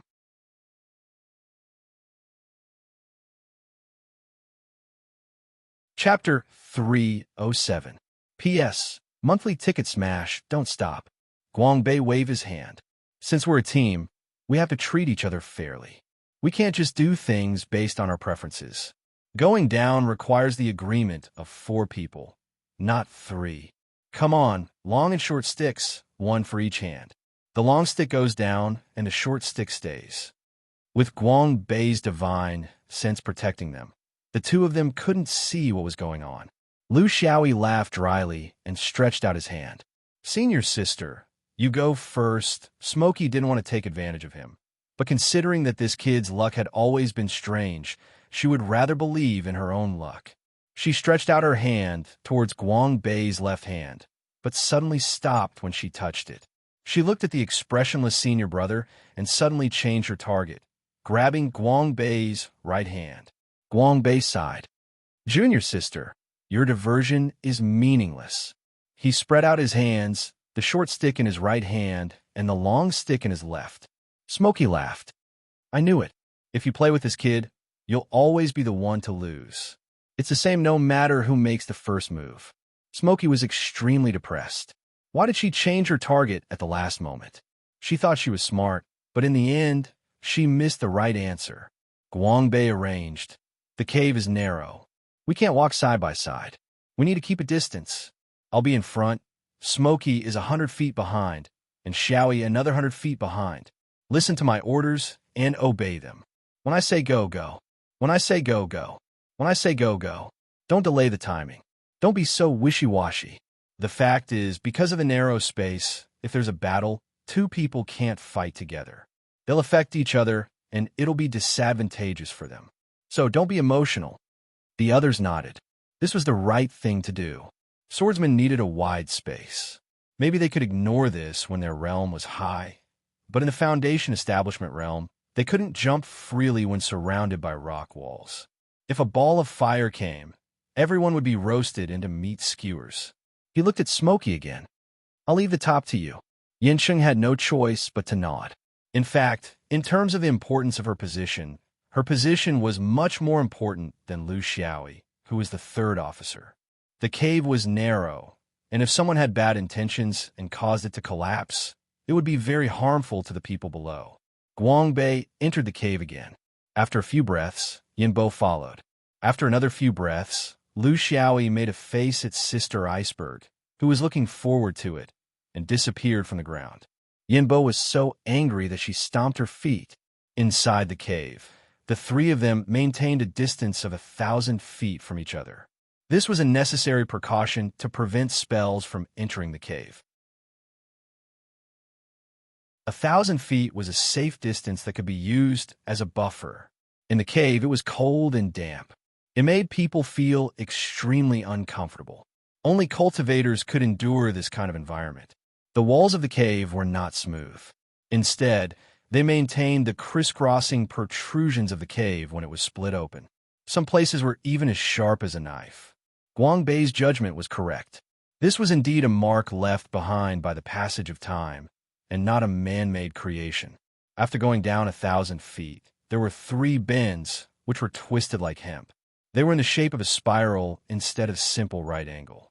With such complicated bends, it was no wonder that the divine sense would be in chaos here. After passing the spiral bends, the cave suddenly went down. It was a strange road, so Guangbei walked very carefully. He tried to extend his divine sense as far as possible, searching for any suspicious signs. In fact, he was not very willing to take these newcomers down here to explore, but he could not resist Yin Bo and Yin Cheng's enthusiasm. The best team for an adventure was 2 or 3 best friends who were close in strength and could rely on each other. To him, he was more willing to go alone and be responsible for himself. He could come and go as he pleased and did not need to consider too many other reasons. Following intuition was the best choice. When there were too many external factors, you would find that your choice had deviated from your original intention. The other 3 were still young. Usually it was not obvious. Only in critical moments, this lack of experience would make them make wrong judgments, which was very troublesome. After going down 5,000 feet, there was a horizontal path. It was not long, only about 100 feet. After carefully searching, they did not find anything meaningful. Then, there was a straight path, which was more than 20,000 feet deep. Guangbei stopped and carefully plowed through this path with his divine sense. He did not miss even a little bit of abnormality. At the same time, he transmitted his divine sense to Yin Bo. Pass back, keep a distance of 2,000 feet. Yin Bo muttered a little, but he still passed back honestly. Lu Xiaoyi muttered loudly. He did not dare to mutter to Guangbei, but he did not fear Yin Bo at all. Don't pass a false imperial edict. If it goes on like this, senior brother will be there, and I will not even be halfway through. Yin Bo reprimanded. Why are you so talkative? When marching, orders must be obeyed. Do you understand? Guangbei is your senior brother, and I am also your senior brother. How can we be divided into different ranks when it comes to you? Guangbei did not pay attention to the endless bickering of the 2 people behind him. This might be a little undisciplined, but it might just be a different style. The distance of 20,000 feet was only a few dozen breaths outside. He walked for a full 15 minutes, not letting go of any rock wall. So far, everything was normal. This was a necessary precaution. This depth was already close to 30,000 feet. In other words, they had now reached the ground level. If they went further down, they would begin to enter the real underground. The Earth's core point did not directly go from the ground to the Earth's core. Instead, it was like the human intestines, large intestines, small intestines, and cecum. It might pass through a slightly wider space like the stomach. It twisted and turned, and even some places would go up a certain distance in the opposite direction. At this point, Guangbei could basically be sure that this was a genuine Earth's core point, because he felt a kind of spiritual pressure here. The deeper he went, the greater the pressure, which was very much in line with the description of the Earth's core point in the sex records. This also made him lower his vigilance against possible man-made dangers, and also ruled out the possibility of space transfer in the mystic realm. The only thing that puzzled him now was how did the 3 Guangbei cultivators disappear? Soon, he came to a depth of 50,000 feet. In front of him appeared a mezzanine type of space, like a small karst cave. He could even hear the sound of underground water flowing in it. He still cautiously probed with his divine sense first. He found that this place seemed to be a spacious space, but in fact, it was not big. The cave was several feet in diameter, and this space was no more than 10 feet. For a swordsman, it was still cramped. Dozens of feet away from the small karst cave, Guangbei suddenly stopped. In his line of sight, the prone body of a cultivator could be faintly seen. Keep a distance of 3,000 feet. Without my request, don't come forward. Tell little E to go back to the cave entrance, and be careful of accidents. In fact, so far, there was nothing unusual. A cultivator's corpse was very normal, and it was in line with the description of the Guangbei tribe. Maybe if he went closer, he could see the other 2 corpses. But for some reason, Guangbei still had an ominous feeling in his heart. He was a person on the ranking list who had experienced life and death for a long time. He had confidence in his intuition. In this kind of terrain, more people were useless. It was enough to have him below and Yin Bo support. One more person would not help. It was better to let little E go up and guard the cave entrance just in case. This was the judgment of a powerhouse, and also the judgment of a competent senior brother. In an instant, he left the danger to himself, to the inner sword. This was the pride of the inner sword. For tens of thousands of years, when there was danger, the inner sword had already penetrated deep into their bones and blood.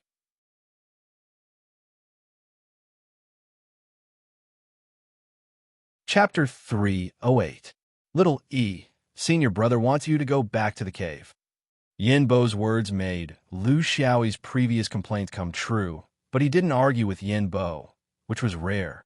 Just like Yin Bo's words were not nonsense, the astute him had already realized that something was wrong.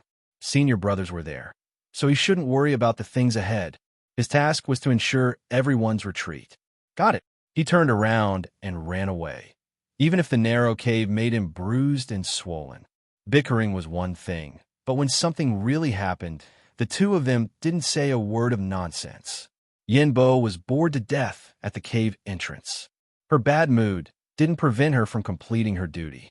Although the possibility was very low, she still hung over the cave entrance, letting her divine sense cover the range within her power. Soon, a strange feeling welled up in her heart, as if someone was spying on her, but she couldn't find the direction of that person. Obviously, this person was above her in terms of spiritual power. Guarding the entrance of the cave was not what she wanted, because this meant that there must be a trap in the cave below. There was not much she could do. She couldn't enter the cave to inform everyone, and she couldn't easily leave to search for this trace of uneasiness. Her only duty was to guard the cave entrance, and then pray. Time passed very slowly in torment, so slow that she complained that her senior brother was too slowed down below. Didn't they agree on 6,000 feet? But she also understood that 6,000 feet in the cave and 6,000 feet outside were two different concepts.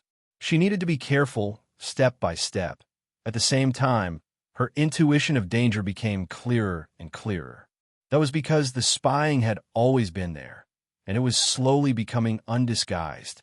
Her experience in fighting with people was indeed limited, but it didn't mean that she was stupid. She knew very well that the other party's intention was to create psychological pressure so that her mentality would be unbalanced and she would be at a loss, making her make the wrong, impulsive reaction. So she didn't move. Only a flying sword lightly swam out of the sword case and slowly swam around her. Time passed quietly, but the air was full of uneasiness. Footsteps came from the grass, and gradually, an old figure appeared in sight. It was the patriarch of the North-Gazing clan, who seemed to be about to die at any time. Seeing Yin Bo hanging in the air, the old patriarch smiled. "Fellow Taoist, Yin, this old man is here. Back off. Within the range of my sword, I will not hold back." Yin Chung was unmoved, as if he did not know the person in front of him. The old patriarch continued to walk forward step by step. "What's wrong, fellow Taoist? I'm the clan leader of Wangbei. Step back." After I went back, I kept feeling that something was wrong. I found some suspicious points in the clan's history. In order to prevent any accidents, I specially came to inform you. Step back. 300 years ago, when the previous clan leader was still alive, he had received a few foreign Dharma cultivators. They had also explored this cave. The old clan leader trembled slightly, but he did not stop walking. He was about to enter the cave. Smokey turned a deaf ear. When her intuition was connected to reality, nothing could change her judgment. Even if he was wrong, compared to his three close companions, a mere high mountain patriarch was nothing. The flying sword suddenly shot out, leaving no leeway behind. The moment the sword shot out, the old patriarch's back was no longer hunched, and his waist was no longer slack. With a flick of his finger, a spinning conch appeared above his head and easily blocked the attack of the flying sword. Clearly, The power of the flying sword was not enough to shake the advantage of his cultivation artifact. Everything was going according to plan. He could not appear too early, or the people who went down would quickly return. Although he was confident in his abilities, he was unable to deal with 4 swordsmen at the same time, especially when one of them was an inner swordsman who was ranked in the top 100. And now he was only ranked in the top 300. He could not be too late.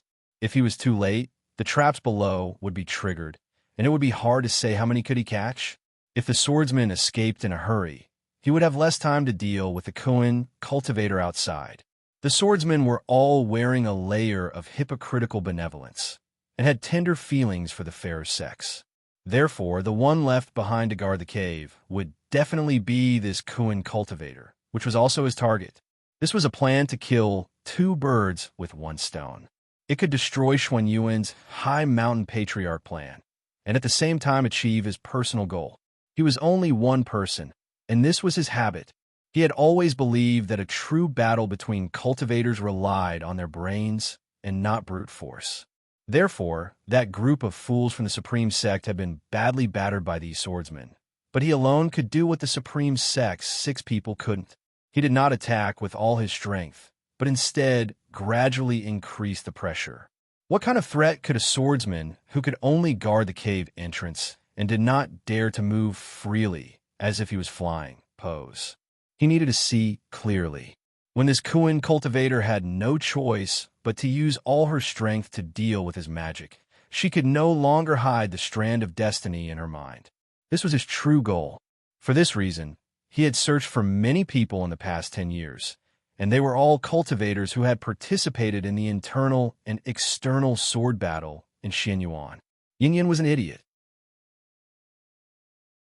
She thought that the danger was only outside the dome, but who would have thought that she would die in her own sect and in the famous world of 9 palaces in the 5th Ring Road?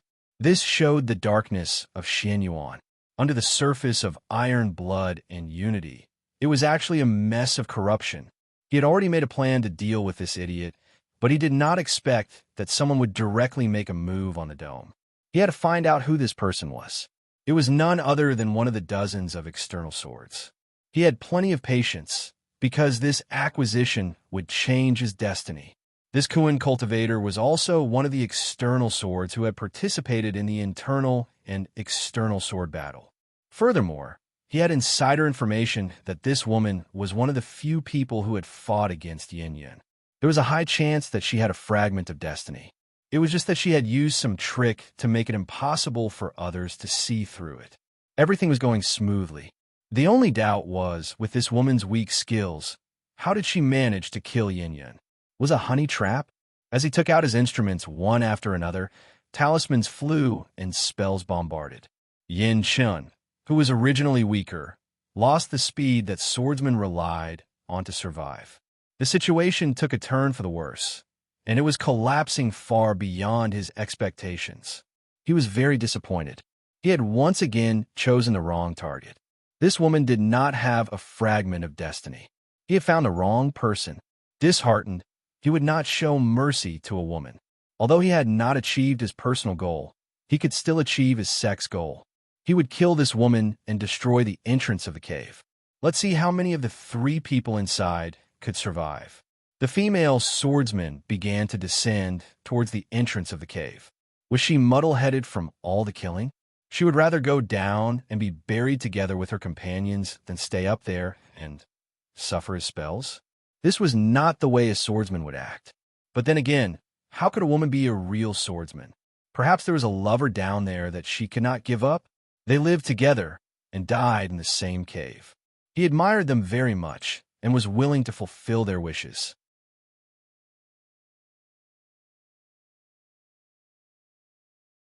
Chapter 309. P.S. Yesterday's monthly votes went up very fast. The Sword Soldier finally entered the top 50 again. Thank you for your support. Don't stop, keep on smashing. Guangbei waited for a moment. He was giving enough time for his junior brother behind him. He was very cautious. Those who could be ranked in the top 100 were not arrogant. Those who were arrogant would not survive. This was just a subconscious precaution. He did not really discover anything. so he did not plan to leave.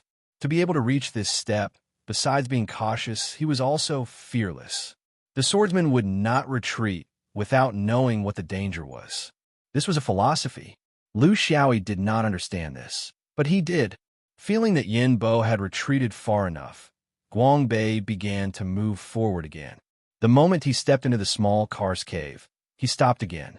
As far as his eyes could see, there were indeed 3 corpses. They might or might not be the 3 north-gazing clan cultivators, but that was not important.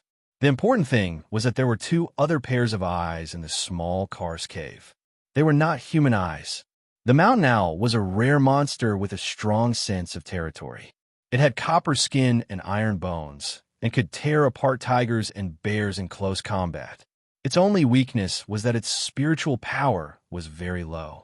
It was so low that even Guang Bei's divine sense could not detect it. Guang Bei knew that he could not move now. Whether he moved forward or backward, it would trigger the monster to go berserk. This monster's little brain was probably still wondering what had intruded into its territory. When it figured it out, it would be the moment to attack. But because it was too stupid, there was a process. As long as he moved, the monster would definitely follow its instincts. He did not move, because one of the 2 mountain owls was a Jindan beast. In the open space, he could deal with a Jindan beast. If he could not beat it, he could still escape. But in the terrain of the cave, the advantages and disadvantages of both sides were different. He did not have much of a chance. If he moved forward, his chances were slim. If he retreated, even if he was as strong as the swordsman, he could not fly on his sword in the cave. How could he outrun a Jindan mountain owl that lived in the mountains? Yin Bo, back out of the cave. I'll be there soon. Yin Bo was startled and resisted. Senior brother, it's just the 2 of us. I can cover for you. Guang Bei took a deep breath. Calling Yin Bo over would definitely be beneficial to his escape, because the demonic beast would have another target. However, this was not something a Xinyuan swordsman should do. He had never thought of doing this. From the moment Lu Xiaoyi left, he was the eldest senior brother. While receiving the respect of his junior brothers and sisters, he also had to shoulder his own responsibilities. This was Xuanyuan's tradition. It was the tradition of the inner sword. Go, right away. After Guang Bei finished speaking, he no longer paid any attention to him. Instead, he took out a jade slip. Before he made his final choice, he still had some arrangements to make. Yin Bo was extremely reluctant to leave. He wanted to prove that he could shoulder some of the pressure for his senior brother. If they were outside, he would rather disobey orders than leave. However, this wasn't the place where the swordsman was fighting. Not only would he not be of any help, he might even affect his senior brother's response and distract him. Therefore, he could only retreat. He had to retreat quickly to reduce his senior brother's pressure to the greatest extent. He was somewhat depressed. How did he end up in this situation where he was in the middle of nowhere? He didn't see the danger ahead, and he didn't see the possible changes at the cave entrance behind him. He was like a rat in a bellows, suffering from both ends. Although he was depressed, he was still determined to retreat. What made him feel slightly relieved was that his senior brother didn't send any intense fluctuations of spiritual vigor. There shouldn't be too big of a problem, right? The position of the small karst cave was 50,000 feet deep. It hadn't reached the agreed depth yet. It seemed that they would stop here and wouldn't go any further. What did his senior brother discover? Was there a need to be so alarmed? After retreating to a depth of 25,000 feet, he happened to be in the middle of his companions. Suddenly, intense fluctuations of spiritual vigor came from the front and back. This meant that the battle had started one after the other. He couldn't reach both ends. Ever since he met that guy, it seemed that he had never been successful. Which side should he go? Which side should he help? This was really troublesome. Almost instantly, he made a decision. He chose to trust his senior brother. Most importantly, it was more spacious above. It could accommodate more battles. Smoky Puppet was originally hanging 1,000 feet above the cave entrance. However, she had now lowered herself to the same level as the cave entrance.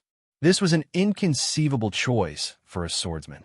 However, She did so, not because she wanted to die with the people in the cave, but because she had received a hint from someone.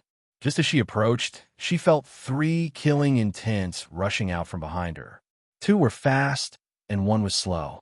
2 were strong, and 1 was weak. Based on her swordsman's instincts, she knew that they were 3 flying swords.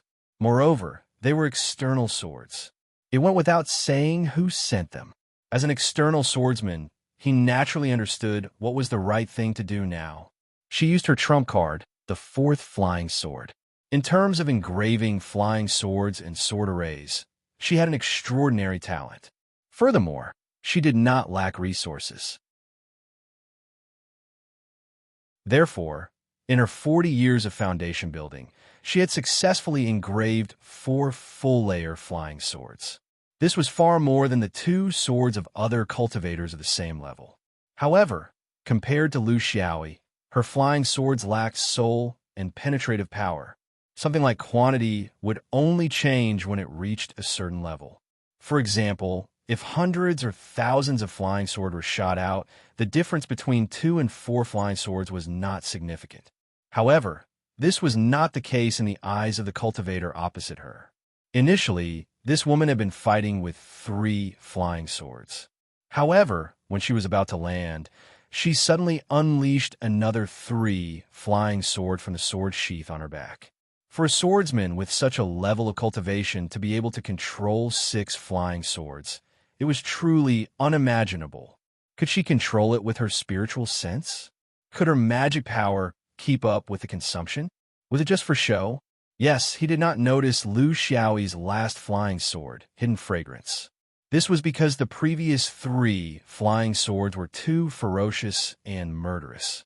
They disrupted the fluctuation of spiritual vigor in the surrounding space, causing the entire area to be in a state of chaos.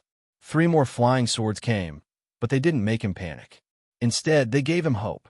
From his angle, he could not see that some of the flying swords did not come from Smokey's sword sheath. Instead, they climbed up the woman's thighs and revealed their true colors behind her shoulders. This was an illusion. Through the illusion of vision, the deep hole under the woman's feet and the spiritual vigor that filled the battle space, the sword howled with murderous intent. His hope was, could it be that this woman had not fully displayed her strength? If she still had the strength to shoot out flying swords, it meant that she still had the strength to conceal the fate in her mind.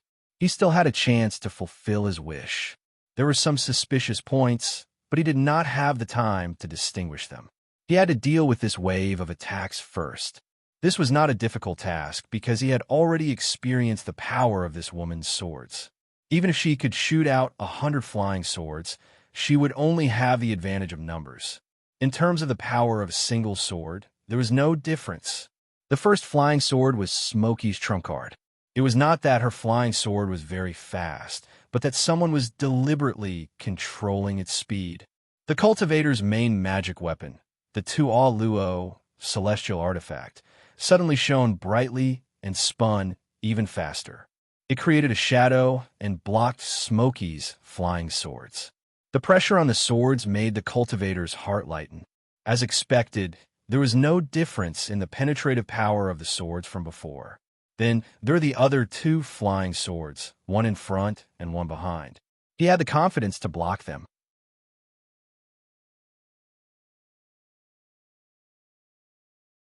Chapter 310. For seasons arrived. Amidst the violent collision, the spinning top instantly lost control.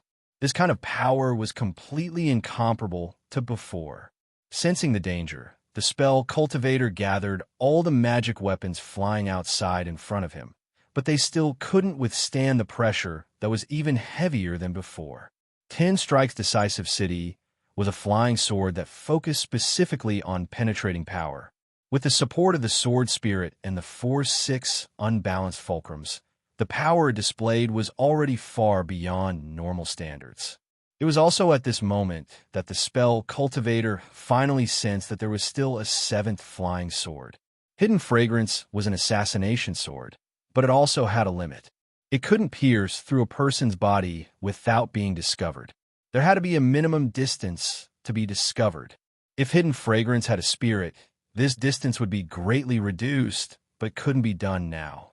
There were still limitations. The spell cultivator immediately fell into despair. He had a precious death substitution talisman, but the problem was which flying sword to substitute for. It wasn't up to him to make a choice. He could only block whichever flying sword came first. Decisive City broke through all his defenses in an instant and pierced through his heart. The substitution talisman was activated. Almost at the same time, hidden fragrance pierced through his chest from below his abdomen.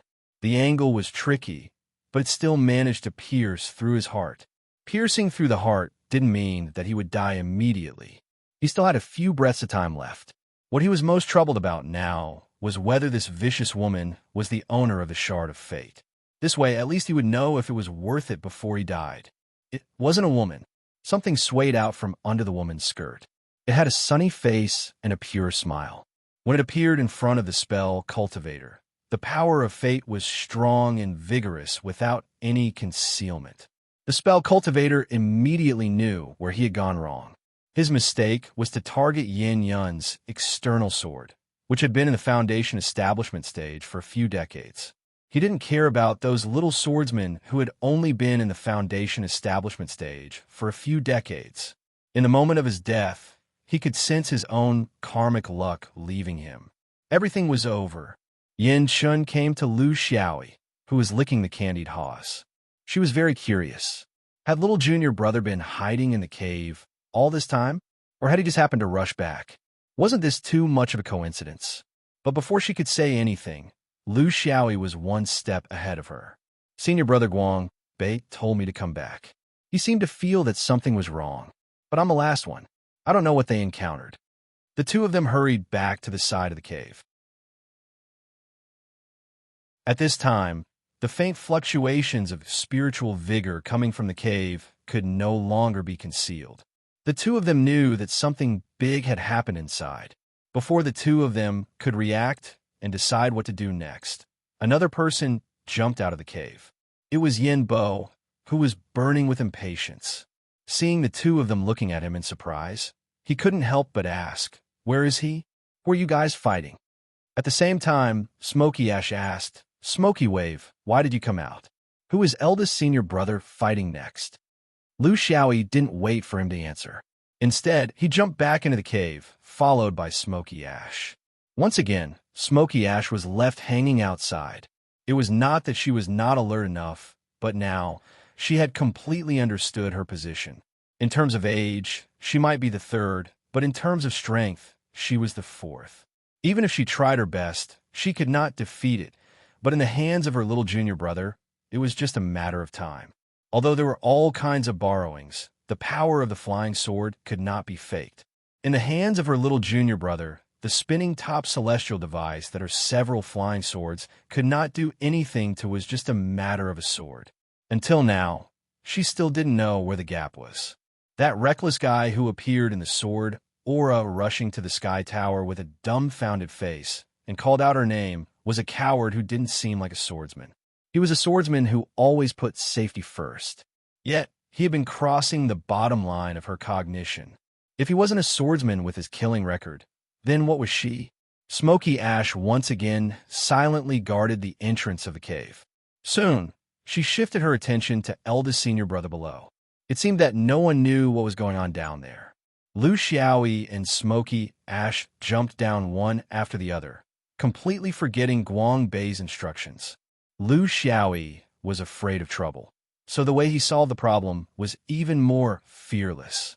For him, there were some things that he couldn't be afraid of. For example, Guang Bei had taken care of them wholeheartedly for the past 5 years. No one should be taken care of. For Guang Bei, this might be the tradition of Xuanyuan's inner sword, but for Lu Xiaoi, this was a relationship that couldn't be ignored. When he cared, there was nothing in this world that he was afraid of. He was afraid of trouble because he didn't care. I came out because of senior brother's orders. Why did you come out? Senior sister and I are enough to deal with the two people up there. Why did you come out? Do you think I wanted to? Wasn't it because of senior brother's orders? In the end, you caused me to lose both sides. In the future, I won't be the second brother anymore. I'll either be the eldest or the youngest. I don't want to be sandwiched in the middle. Smoky Ash, who's the one outside? How would I know? I only know that Senior's sister was fighting with him up there, so I hid behind and let out a few strikes. What happened down there? Smoky Ash, can't you say something? I'm the same as you. I don't know. What the F***CK is this? You don't even know what's going on. The next time I enter the cave, I won't practice the inner sword anymore. I'll practice the outer sword. Stay away from me. Keep a distance of 100 feet. No, keep a distance of 200 feet. Smoky Ash, do you know the rules? Don't talk to me about rules. If we really talk about rules, I'm the senior brother. You should be the one eating behind me. I'm really unlucky. How did I get to know someone like you? Ever since I met you, not a single thing has gone my way. The two of them flew down while bickering. Until now, they had never thought that something would happen to their powerful senior brother. How is that possible?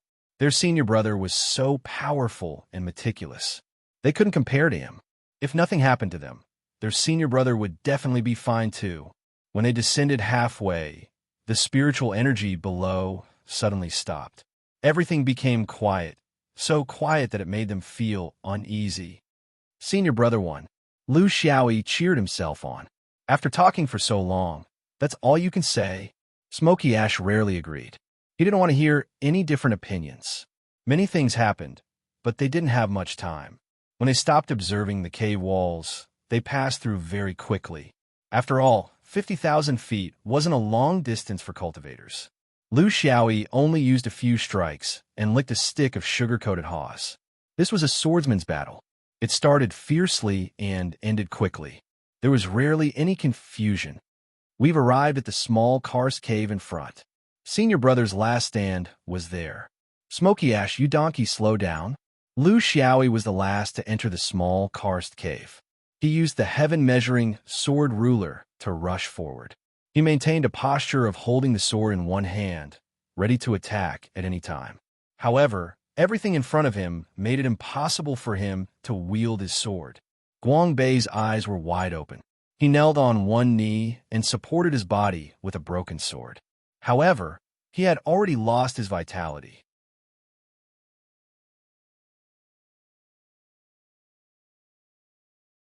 Chapter 3:11. Lu Xiaoyi was stunned on the spot. Yin Bo rushed in right after. Everything in front of him made his eyes pop out of their sockets. With a roar, he rushed over and hugged Guangbei's body tightly. I regret it. I shouldn't have listened to you. Looking around, Lu Xiaoyi saw two strange, human-shaped demonic beasts lying in a pool of blood. One of them was emitting an extremely strong and terrifying aura, which was not something a foundation-building demonic beast could achieve. Lu Xiaoyi understood everything now, because it was dangerous and uncontrollable. First Lu Xiaoyi, then Yin Bo. They were all driven out of the cave by him, leaving him to face it alone. This might be the so-called tradition of Xian Yuan, the tradition of the inner sword, a tradition that Lu Xiaoyi couldn't understand. He always thought that Xuan Yuan's tradition was somewhat fake and empty, just a propaganda tactic. But in front of the living reality, he began to ask himself, if I were at the front, would I be able to do the same as senior brother Guangbei? Is a rice worm at the front still a rice worm? He didn't want to change, but he knew that his own philosophy and cognition were changing because of those people, those things, those tragic events, those tragic sacrifices. He couldn't ignore them. In the face of the death of a loved one, different people would have different reactions.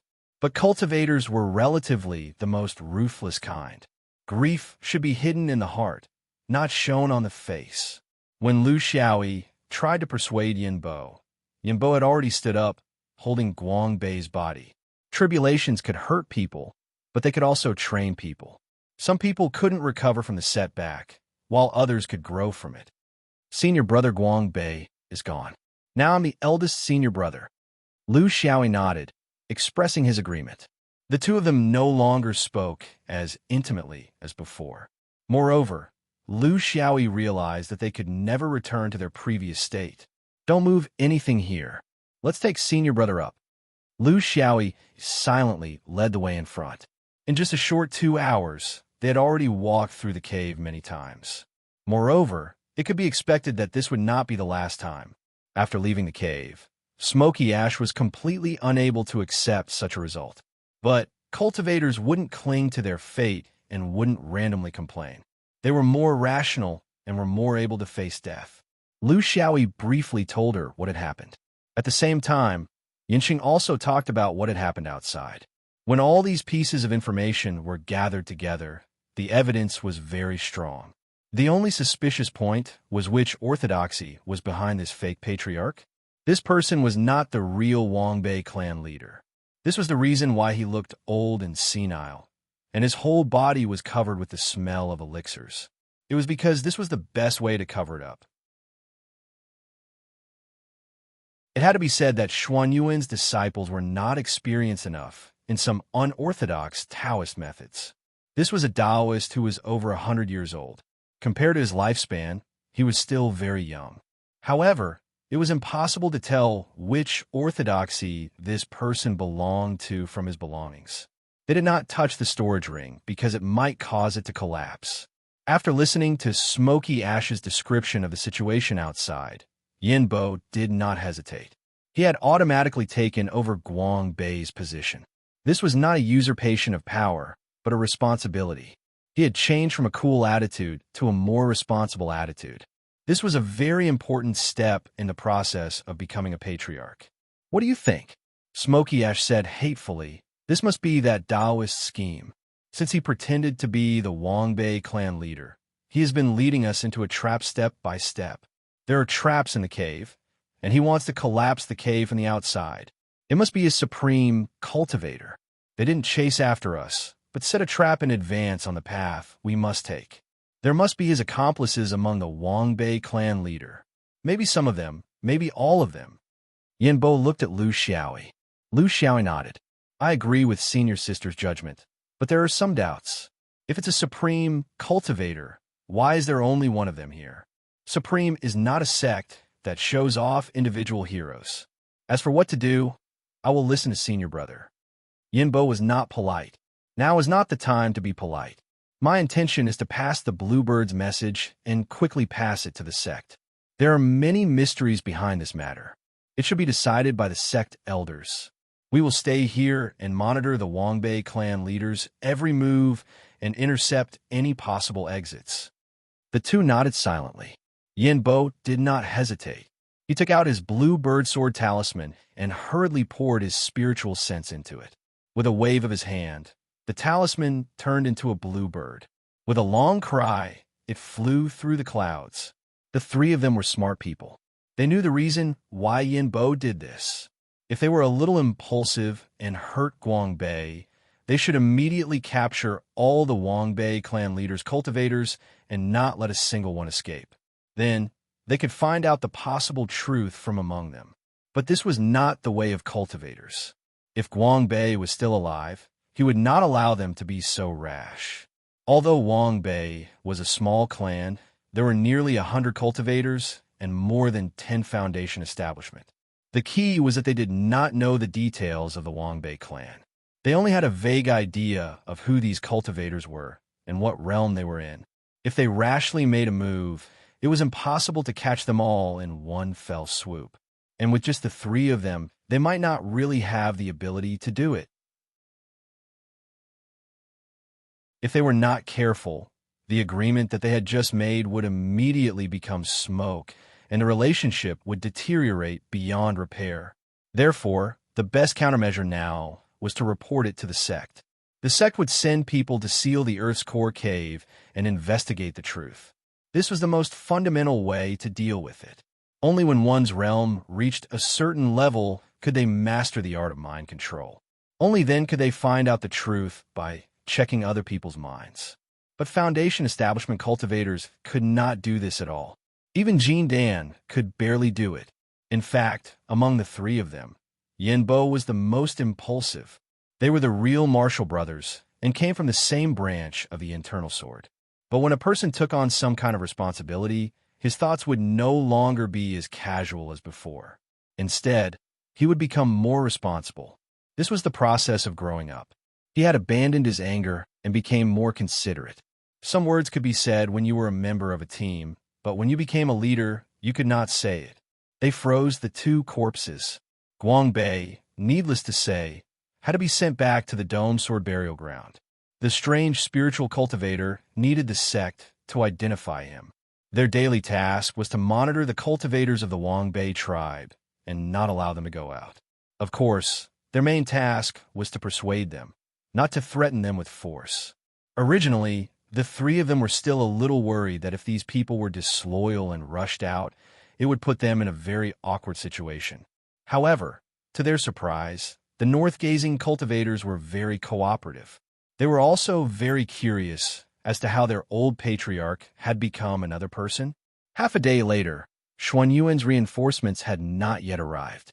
But after a careful search of the patriarch's residence, the cultivators of the Guangbei tribe found a corpse. It was very likely that it was the remains of the real patriarch. Although they were reluctant, the three of them had to admit that the possibility of the cultivators of the Guangbei tribe being involved was getting lower and lower. This was the most realistic situation. They were so close to the Western region, but they went to provoke the overlord of the Western region. Even if they were courting death, they would not do so. A day later, the sound of a sword suddenly split the sky above the clouds. The peaks echoed, and several figures appeared in front of everyone. Xuanyuan's reinforcements had finally arrived.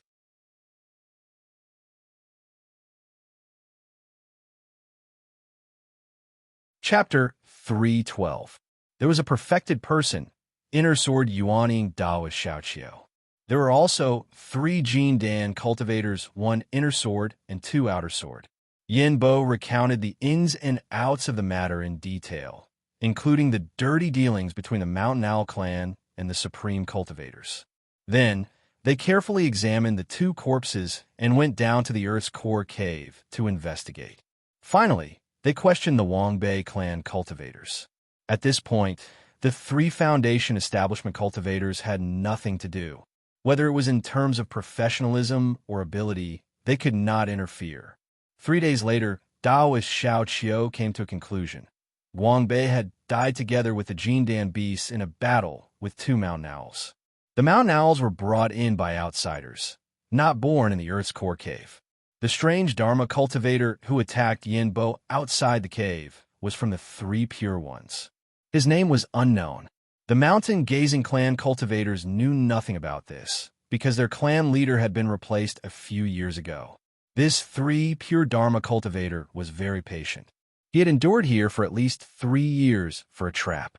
Once the conclusion was out, it made the 3 of them feel lost in their hearts, because they could not even find a specific target for revenge.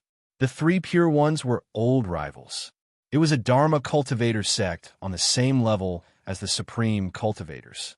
It was one of the 3 fulcrums of the entire 5th ring, an existence on the same level as Xianyuan. The open and covert struggles between them were always going on, and this time it was just one of the countless killings between low-level cultivators. To the remaining 3, this might be a major event that would affect their lives. However, from the perspective of the sect and from the height of Daoist Xiaoqiu, it was not too surprising. It happened every year, not only for Xianyuan, but also for the supreme cultivators and the 3 pure ones. The murderer was already dead. It was not within the rules to deliberately take revenge. If the revenge was established, the one who deserved to die the most in this team was Lu Xiaoi. He had already harmed many Dharma cultivators from large sects, and at this rate, there would be more in the future. As the only 3 people left in the team, Taoist Master Dawn Autumn also encouraged them one by one. They hadn't done anything wrong. On the contrary, they had completed their mission perfectly. According to Taoist Master Dawn Autumn, they were the best team out of the 10 teams. As for losses, this was the fate of cultivators. To be honest, they weren't the only team that had suffered losses. There were even teams that had been wiped out. When it was Lu Xiaoi's turn, Daoist Xiao stood with his hands behind his back for a long time without speaking. Lu Xiaoi performed a disciple's etiquette. Of course, he did not take the initiative to speak. Do you think Xianyuan should take revenge, instead of silently enduring it like this? Lu Xiaoyi was very cautious. Revenge is inevitable. Haven't you been taking revenge for tens of thousands of years? Xianyuan stage, Ying Shi Yu Yu. Dao Xiao was very satisfied. For young cultivators, the most undesirable thing was to put too much pressure on their shoulders. They did not have the ability to carry too many things. Very good. Do you have any requests? Lu Xiaoyi actually had many requests. For example, leaving Mao Jian town, he felt that this place was not safe anymore. For example, how would the headcount reward be calculated? It could not be the pitiful 100 spirit stones anymore, right? For example, but he could not say it now. In front of senior brother Guang Bei's self-sacrifice, he could not bring out these thoughts. It was too embarrassing. Too not a swordsman. I want to know if senior brother Guang Bei has any last wishes. We did not look at his storage ring. I am not too clear about senior brother's past. Daoist Xiao waved his hand. I know what you mean. You want to do something for Guang Bei, right? No need. His inner sword sect disciples will take care of his funeral. You do not need to feel burdened by this. Guang Bei is not saving anyone, but upholding Xuanyuan's tradition. Remember, if it was any other inner sword sect disciple, they would make the same choice. Of course, outer sword is the same. Can I keep senior brother's broken sword? In the small karst cave, I took the broken sword. I just wanted to keep it as a memento. A broken sword instantly stabbed in front of Lu Xiaoyi. This was a reasonable request. For foundation establishment, one could not completely control one's emotions. Dao Xiao understood this point very well. At the same time, a jade slip floated over. Take it. I found this when I was sorting out your senior brother's belongings. He left it for you. Lu Xiaoyi took the jade slip and scanned it with his divine sense. He understood the contents of the jade slip. It was actually a letter of recommendation. It could provide him with a chance to enter the Inner Sword Fan Tower. This was what his senior brother had promised him. He did not expect that before the confrontation with the demonic beast, his senior brother had not forgotten his promise to him. His eyes were somewhat dry. This was a feeling he had never felt before. In his life, he had never shed tears, and this time he would not either. Seeing Daoist Xiao continue to look at the sea of clouds, Lu Xiaoyi quietly retreated. He only heard Daoist Xiao recite softly, Xuanyuan's sword of one life, blown by the wind and beaten by the rain. Like a lank dream, following the dream back to Xianyuan, he found a place where no one was around and put away his senior brother's broken sword. He began to carefully look at the jade slip. This was a used jade slip. It was somewhat old. Perhaps it was too late to find it in a hurry. There were even other contents written in the jade slip. The jade slip was written to Guang Bei's master, Daoist Gu Bo. Due to the circumstances, it was concise and comprehensive. There were only a few sentences. It was basically asking for his master to help him, an outer sword disciple, obtain the qualifications to enter the inner sword sect. Esteemed master, disciple was constrained by the environment and could not be courteous. Please forgive me. Today I have a friend who is an outer sword smoke end. His talent is very high and he is very compatible with disciple. Esteemed master, please help him to choose a technique in the inner sword sect. It is also for the development of our Xianyuan. Gu Bo was an inner sword of Jindan. He had his own status in the inner sword. In this kind of relationship that did not violate the sect rules, he was much more useful than an outer sword Jindan. After all, the inner sword sect was in Wangguang Peak, a secret location. This was very likely Guang Bei's original recommendation channel. However, he was not confident in his battle with the Jindan Shan Xiao. Therefore, he left a backup plan that came in handy. It made one sigh. After reading Guang Bei's message a few times, there was no description of his dangerous situation. It was clear that he had a strong will. He was indeed an outstanding figure in the inner sword. Every time he read it, Lu Xiaoyi's mood calmed down a little, until his heart was completely calm. Sadness should not be left on the surface. It must be passed as soon as possible, he told himself. There were other contents in the jade slip. They were scattered and not systematic. There were occasional reflections on swordsmanship, evaluations of people, experiences of the mountains and rivers. However, most of them were evaluations of the fifth ring foundation establishment rankings.